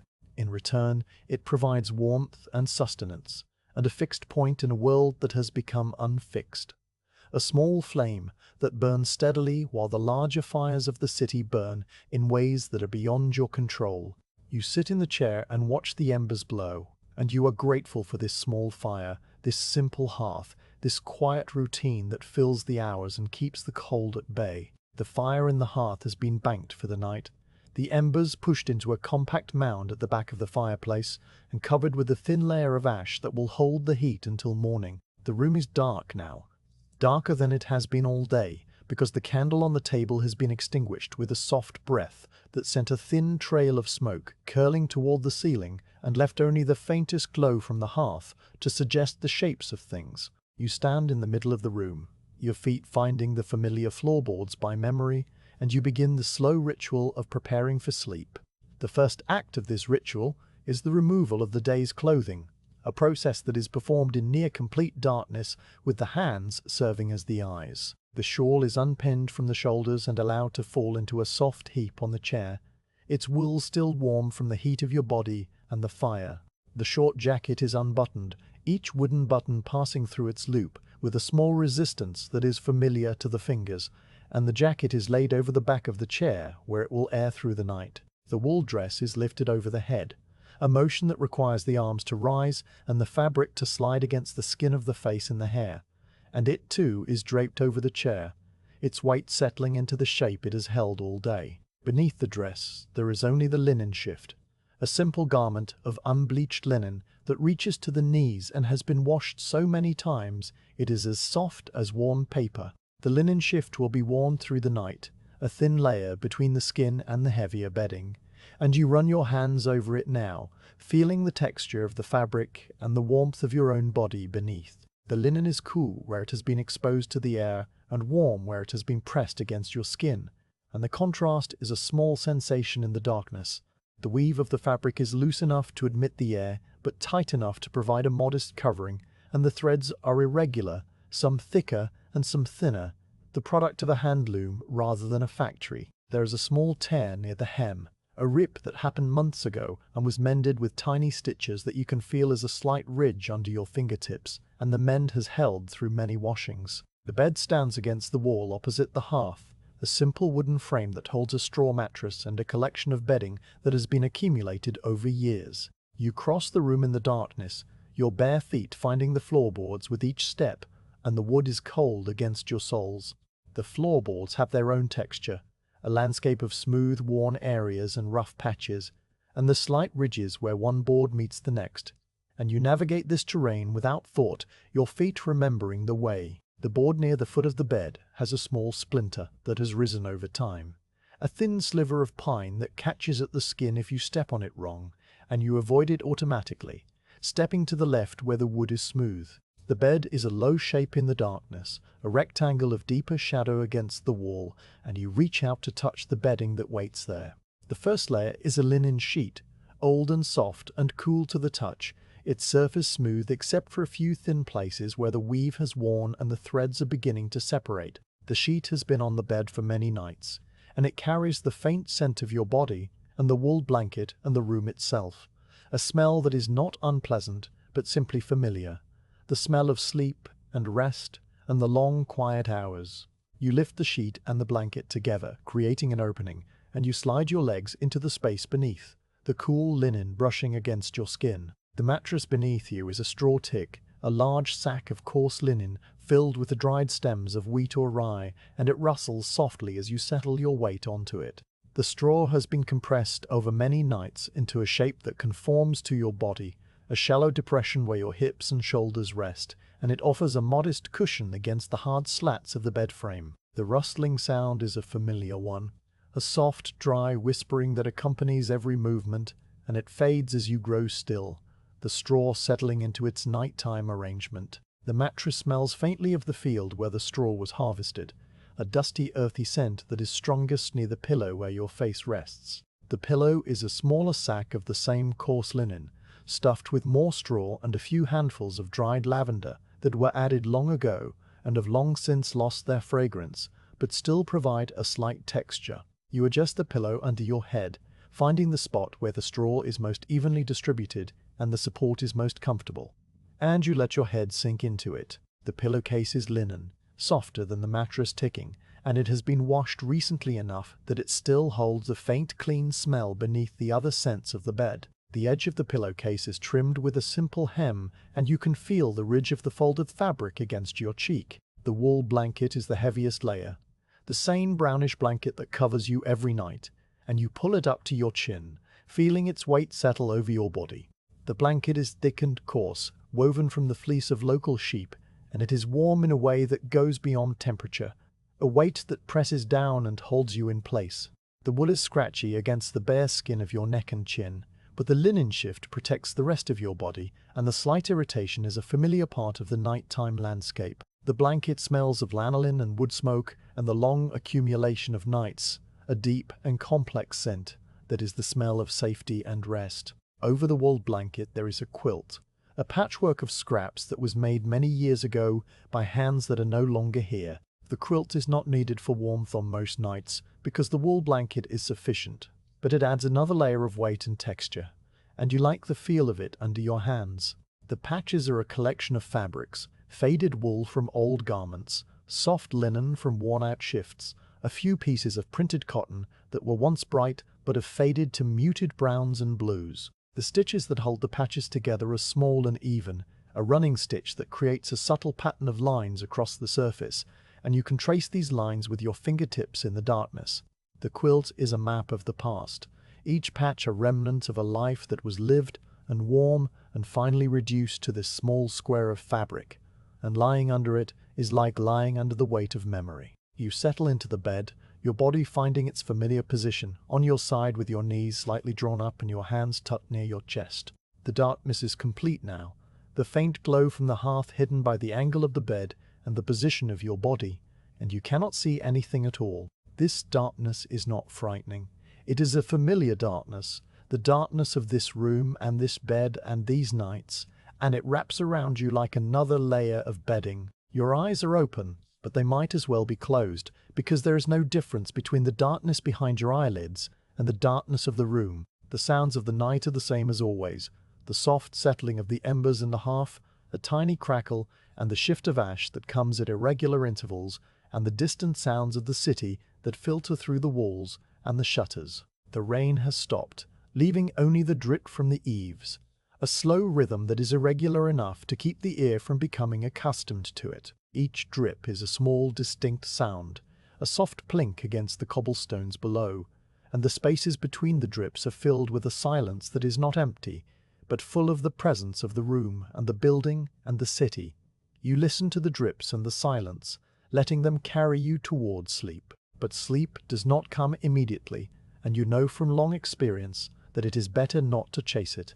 The mind must be given something to hold, some small object of attention that will occupy it without exciting it, and your hand reaches out from under the blanket to the small table that stands beside the bed. The table is a simple wooden stand with a single drawer, and the drawer sticks slightly when you pull it open, a familiar resistance that requires a particular upward lift and pull. Inside the drawer there are a few objects: a small wooden comb with several teeth missing, a length of ribbon that was once red, and a book. The book is not really a book.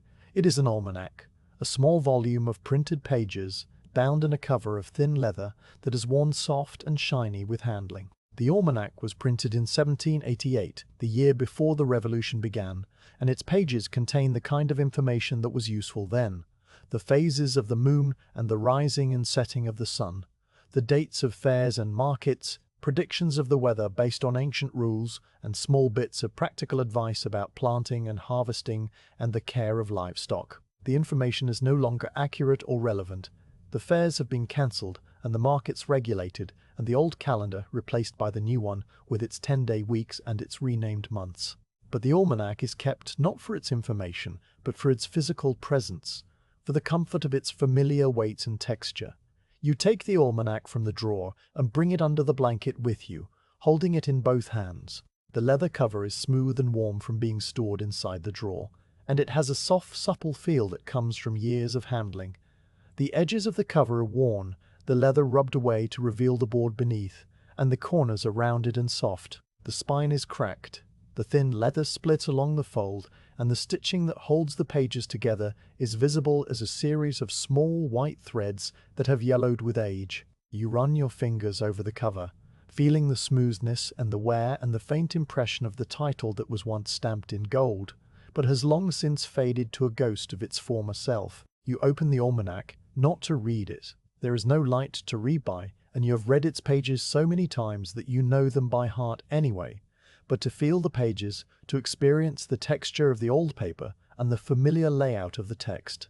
The pages are made of a cheap paper that has aged to a warm cream color, and they are thin and soft, almost like fabric from years of being turned. The edges of the pages are deckled, a rough, uneven edge that was left by the paper-making process, and this edge is slightly crumbly now, shedding tiny flakes of paper when handled. You are careful with the pages, turning them slowly, feeling the slight resistance as one page separates from the next. The paper has a particular smell, a scent that is released when the book is opened, and you bring it close to your face to breathe it in. The smell is old and dry and faintly sweet, the smell of paper that has aged for decades in a room with a hearth and a straw mattress and a person who reads it by candlelight. It is the smell of the almanac itself, but it is also the smell of all the nights you have held it, all the times you have turned its pages in the darkness and let its familiar presence carry you towards sleep. The smell is a comfort, a small constant in a world of change. The almanac is open now to a page in the middle, a page that lists the phases of the moon for the month of April in the year 1788. You know this because you have opened to this page so many times, and your fingers recognize its position by the thickness of the pages on either side. The text on the page is a block of small type, the letters densely packed, and you cannot see them in the darkness, but you can feel them, a faint roughness under your fingertips where the ink was pressed into the paper. The ink was a deep black once, but it has faded to a dark brown, and it sits on the surface of the paper as a slight texture, a shallow relief that your fingers can trace. You let your fingers move across the page, feeling the lines of type and the spaces between them, the margins where the paper is smooth and blank. The act of touching the page is a kind of reading, a reading through the skin rather than the eyes, and it is a slow and patient process. Your fingers find the headings, the larger type that announces the month and the year, and they move down to the smaller type of the calendar itself. The letters are too small to be distinguished individually, but the overall pattern of the text is familiar. The arrangement of the days and the phases and the symbols that indicate the quarters of the moon. The almanac contains other things besides the calendar. There are pages of advice about farming, written in a plain and practical style, and you remember some of the phrases even though you cannot see them now. The advice about when to plant beans and when to harvest wheat, about the signs of rain and the signs of frost, about the care of sheep and the curing of hay. The advice is from another world, a world of fields and seasons and the slow rhythms of the agricultural year, and it has little to do with the life you live now in this apartment in the city. But the words themselves are a comfort, a connection to a way of life that was older and slower, and you hold them in your mind as you hold the book in your hands. The pages near the end of the almanac contain a series of blank leaves, added by the binder for notes and memoranda, and these pages have been written on in a small, neat hand. The writing is in faded brown ink, the letters formed with a quill that was sharpened to a fine point, and the entries are brief. A list of purchases made at a market long ago, the price of wool and the price of salt, and the name of a woman who sold a length of linen. A recipe for a remedy against coughs that involves honey and lemon, and a small amount of brandy. The writing was done by someone who is no longer here, someone whose hands held this same almanac and wrote these same words, and your fingers trace the lines of ink, feeling the slight indentation where the quill pressed into the paper. You do not know who wrote these notes. The almanac came to you from someone else, who received it from someone before them, and its history before that is a blank. But the presence of the writing makes the book more than a printed object.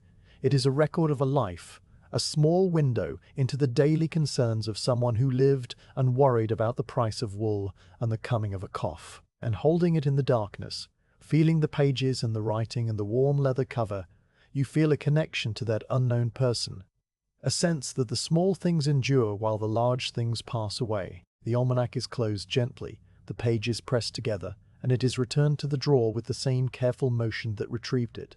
The drawer slides shut with a soft thud, and the table is once again just a dark shape beside the bed. Your hands retreat under the blanket, finding their familiar position near your chest, and you let the weight of the bedding settle over you. The room is silent except for the drip from the eaves and the occasional shift of the embers, and the darkness is complete and comforting. The body begins the slow process of relaxing into sleep, a process that happens in stages, each stage marked by a small release of tension. The muscles of the face let go, the jaw softening and the forehead smoothing, and this release spreads downward through the neck and the shoulders and the arms. The hands uncurl slightly, the fingers loosening their grip on nothing. The chest rises and falls with a slow, steady rhythm, the breath becoming deeper and more regular, and the sound of it is a soft whisper in the darkness. The legs grow heavy, sinking into the straw mattress, and the feet find their comfortable position, one slightly in front of the other. The mind, too, begins to slow, the thoughts becoming less distinct and more diffuse, blending into one another like watercolors on wet paper. The memory of the almanac and its pages lingers for a while, the feel of the worn leather and the rough texture of the ink, and then it fades, replaced by nothing in particular, a gentle drifting that is the borderland between waking and sleep. The sounds of the room recede, the drip from the eaves becoming a distant rhythm that is no longer consciously heard, the settling of the embers, a soft punctuation that marks the passage of time without disturbing it. You lie in the darkness, wrapped in the linen and the wool and the patchwork quilt, and you feel the weight of the night pressing down on the building and the street and the city. The night is long, but it is not empty. It is filled with the presence of all the other sleepers in all the other rooms, each one lying in their own darkness, each one wrapped in their own bedding, each one waiting for the slow return of the grey morning light. You are one among many, a single point of awareness in a vast field of sleep, and the thought is not lonely but comforting, a reminder that the night is shared. The last conscious thought before sleep takes you is a simple one, the recognition that you have lived through another day, that the hours have passed in their slow and uneventful way, and that you are here, in this bed, in this room, breathing and warm and safe. The thought requires no response, no action, no judgment. It is simply a fact, a small anchor in the drifting sea of the mind. You hold it for a moment, this simple fact of existence, and then you let it go, allowing the darkness to close over it and over you, and you slip into the quiet of sleep, the almanac resting in its drawer, and the embers glowing in the hearth, and the city dreaming its uneasy dreams beyond the walls. The deepest part of the night is a place that exists outside of time, a long still interval when the city holds its breath, and the darkness presses against the walls of the apartment like a soft, heavy hand. You are not awake in this place, not fully, but neither are you entirely asleep. There is a state between the two, a borderland where awareness flickers like a candle flame in a draught, and it is in this state that you spend the long hours after midnight drifting up toward the surface of consciousness and then sinking back down, rising and falling on a slow tide that has no urgency and no destination. The first return to partial awareness comes without a cause that you can identify. One moment you are deep in a dreamless dark, and the next you are aware of the darkness itself, aware of the weight of the blanket and the texture of the pillowcase against your cheek, and the particular quality of the silence that fills the room. Your eyes do not open because there is nothing to see, and your body does not move because there is no reason to move. You simply exist at the threshold of waking, a point of consciousness suspended in the vast quiet of the night. The silence in the room is not a true silence, not an absence of sound, but a complex layering of faint noises that are only audible because the larger sounds of the day have ceased. The embers in the hearth make a soft sound, a barely perceptible hiss, as the last of the moisture in the wood turns to steam and escapes. The sound is so quiet that you are not sure you are hearing it. It might be the memory of sound or the anticipation of sound, a phantom created by ears that are straining for something to hold on to. The building itself has a sound, a low hum that is not a hum but a presence, the accumulated vibration of timbers and plaster and stone settling into their nighttime positions. This sound is felt more than heard, a faint pressure in the ears that is the sound of a very old building resting. Beyond the walls, the city sleeps, but it does not sleep silently. The night has its own small voices, sounds that are too faint to be noticed during the day, but that emerge in the deep quiet of the early morning hours.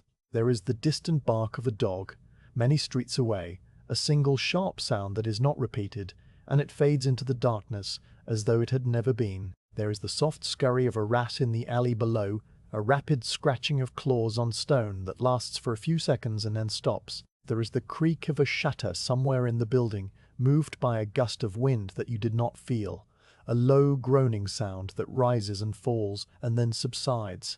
These sounds come from the world outside, but they are so faint and so distant that they seem to come from another world entirely, a world that exists parallel to this one, but does not quite touch it. You lie in the darkness and listen to these sounds without listening, your attention drifting in and out of focus like the flame of a candle that is almost spent. The mind does not form thoughts in this state, not the way it does during the day. Instead, there are fragments of thoughts, small shapeless notions that arise and dissolve before they can take full form.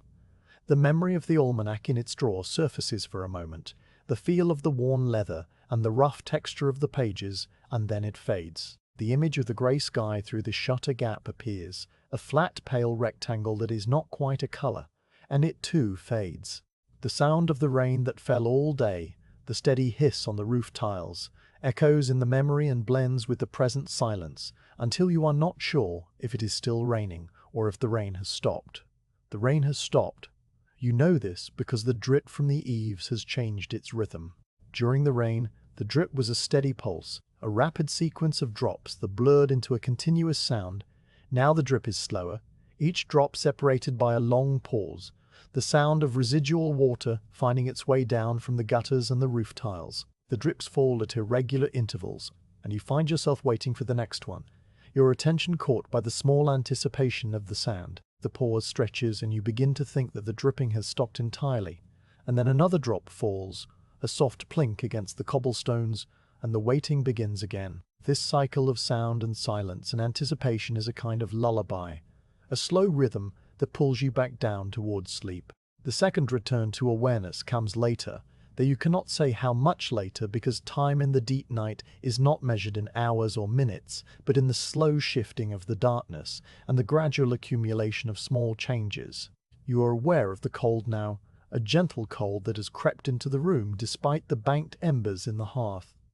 The tip of your nose is cool, and the hand that rests outside the blanket has grown chilled, the fingers slightly stiff when you curl them. You pull the hand back under the blanket, tucking it against your chest, where the warmth of your body has accumulated, and the cold recedes, replaced by the slow return of heat. The blanket shifts with this movement, the wool rustling softly against the linen sheet, and the sound is loud in the quiet room, a small reminder that you are here and alive and moving through the night. The darkness is no longer quite so complete. This is not something you see with your eyes, but something you sense, a faint change in the quality of the blackness that fills the room. The shutter gap, which has been invisible all night, a line of darkness indistinguishable from the surrounding darkness, has begun to show itself as a subtle variation in the black. It is not light, not yet, but it is the promise of light, a place where the darkness is very slightly less dense. You cannot see this change with your eyes closed, but you can feel it, a presence at the edge of perception, and it tells you that the night is beginning its slow turn toward morning. The sounds of the city have changed as well, though the change is so subtle that it might be imagined. The quality of the silence has shifted, the deep emptiness of the midnight hours giving way to a silence that is more expectant, a silence that is waiting for something. A single bird calls somewhere in the distance, a brief cheep that is cut off as soon as it begins, and the sound is a marker of the approaching dawn, the first voice of the waking world. The bird calls again, a little closer this time, and then falls silent. The sound hangs in the air for a moment and then fades, and the silence returns. But it is a different silence now, a silence that holds the memory of the bird and the anticipation of more birds. You shift in the bed, turning from your side onto your back, and the straw mattress rustles beneath you, a dry whispering sound that fills the room. The new position changes the way the blanket lies, creating a small pocket of cool air near your shoulder that you adjust by pulling the quilt up higher. The patchwork fabric is rough under your chin, the stitches creating a subtle texture that you can feel against your skin, and you let your fingers trace one of the seams, following the line of small even stitches as it runs across a faded blue patch and into a brown wool patch. The act of tracing the seam is a small comfort, a way of occupying the hands while the mind drifts in the darkness. The thought of the new day comes to you not as a decision or a plan, but as a simple recognition. The day will arrive as it always does, and it will bring with it the same small routines that fill the hours, the laying of the fire and the heating of the water and the slicing of the dense bread, the slow walk to the queue and the patient standing on the wet cobblestones, the spinning of the wool and the reading of the decrees and the quiet watching of the candle flame. These routines are not exciting, not dramatic, not the stuff of stories that are told and retold. They are simply the shape of a life lived in a particular time and a particular place, and they have the weight of repetition, the comfort of the familiar. The grey light has advanced now, not enough to illuminate the room, but enough to change the darkness from an absolute black to a deep charcoal. The shutter gap is visible as a thin vertical line of paler grey, a stripe that runs from the top of the window to the bottom, and it casts no light into the room, but simply exists as a presence, a marker of the boundary between inside and outside. You watch this line without watching it, your eyes open now but seeing nothing except the subtle variation in the darkness.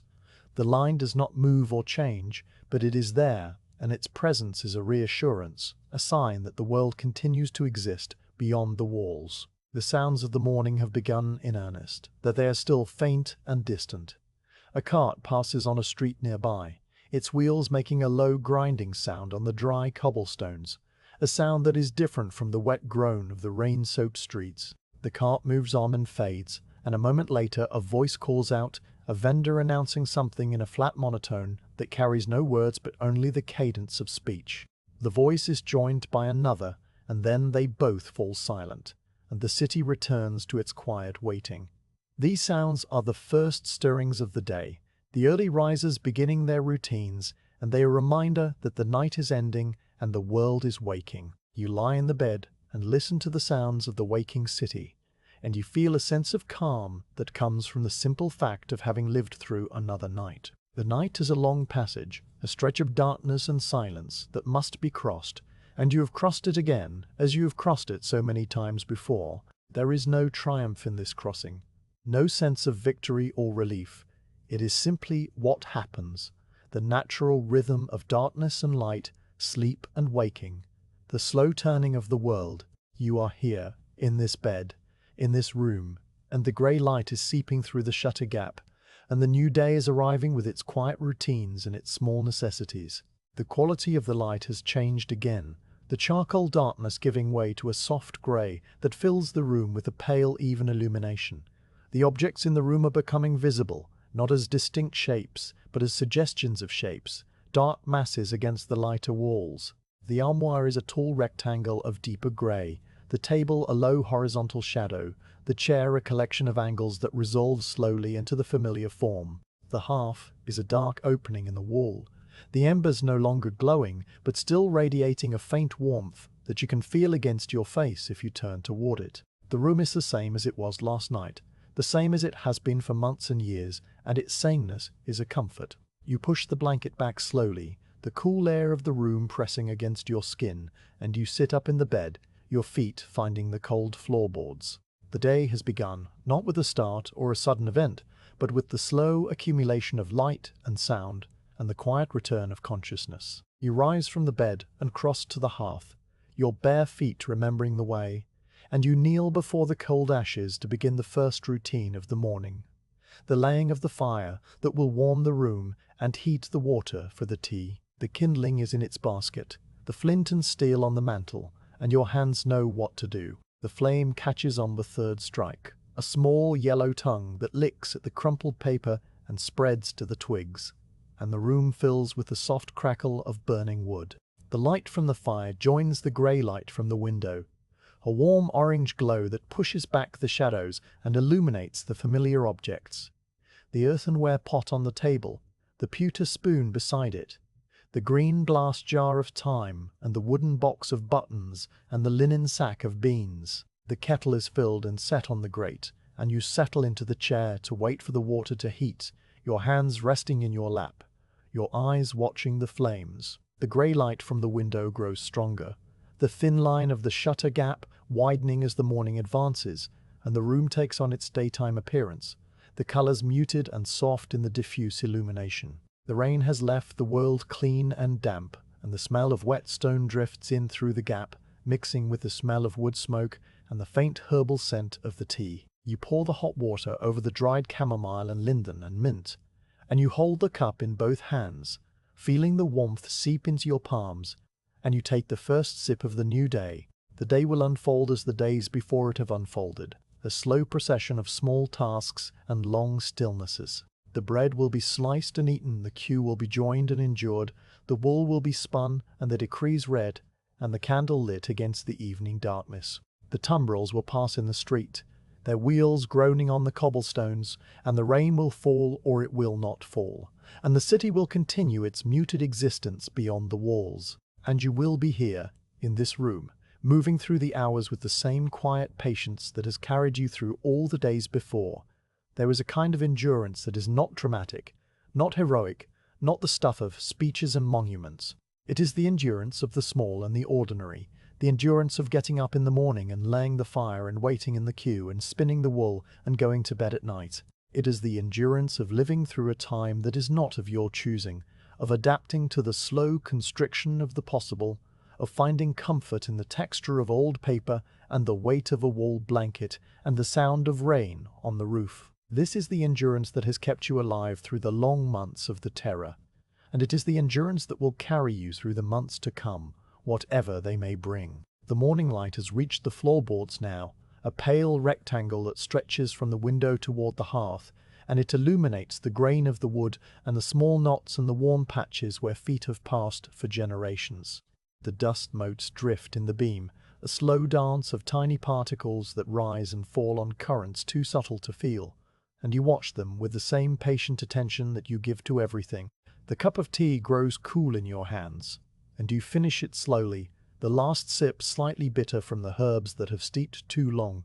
The fire burns steadily, the log you added earlier now well alight and radiating a gentle warmth into the room. The kettle has been moved to the side of the grate, and the pot of beans from last night sits on the table, waiting to be reheated for the midday meal. The day stretches ahead, a long empty space of hours that must be filled with small necessary tasks or simply endured. And you are ready for it, as you have been ready for every day, with the quiet acceptance that is the only response to a world that cannot be changed but can be survived. The sound of the city outside has grown to its daytime level, a low murmur of carts and voices and the distant ringing of a bell that is not a church bell.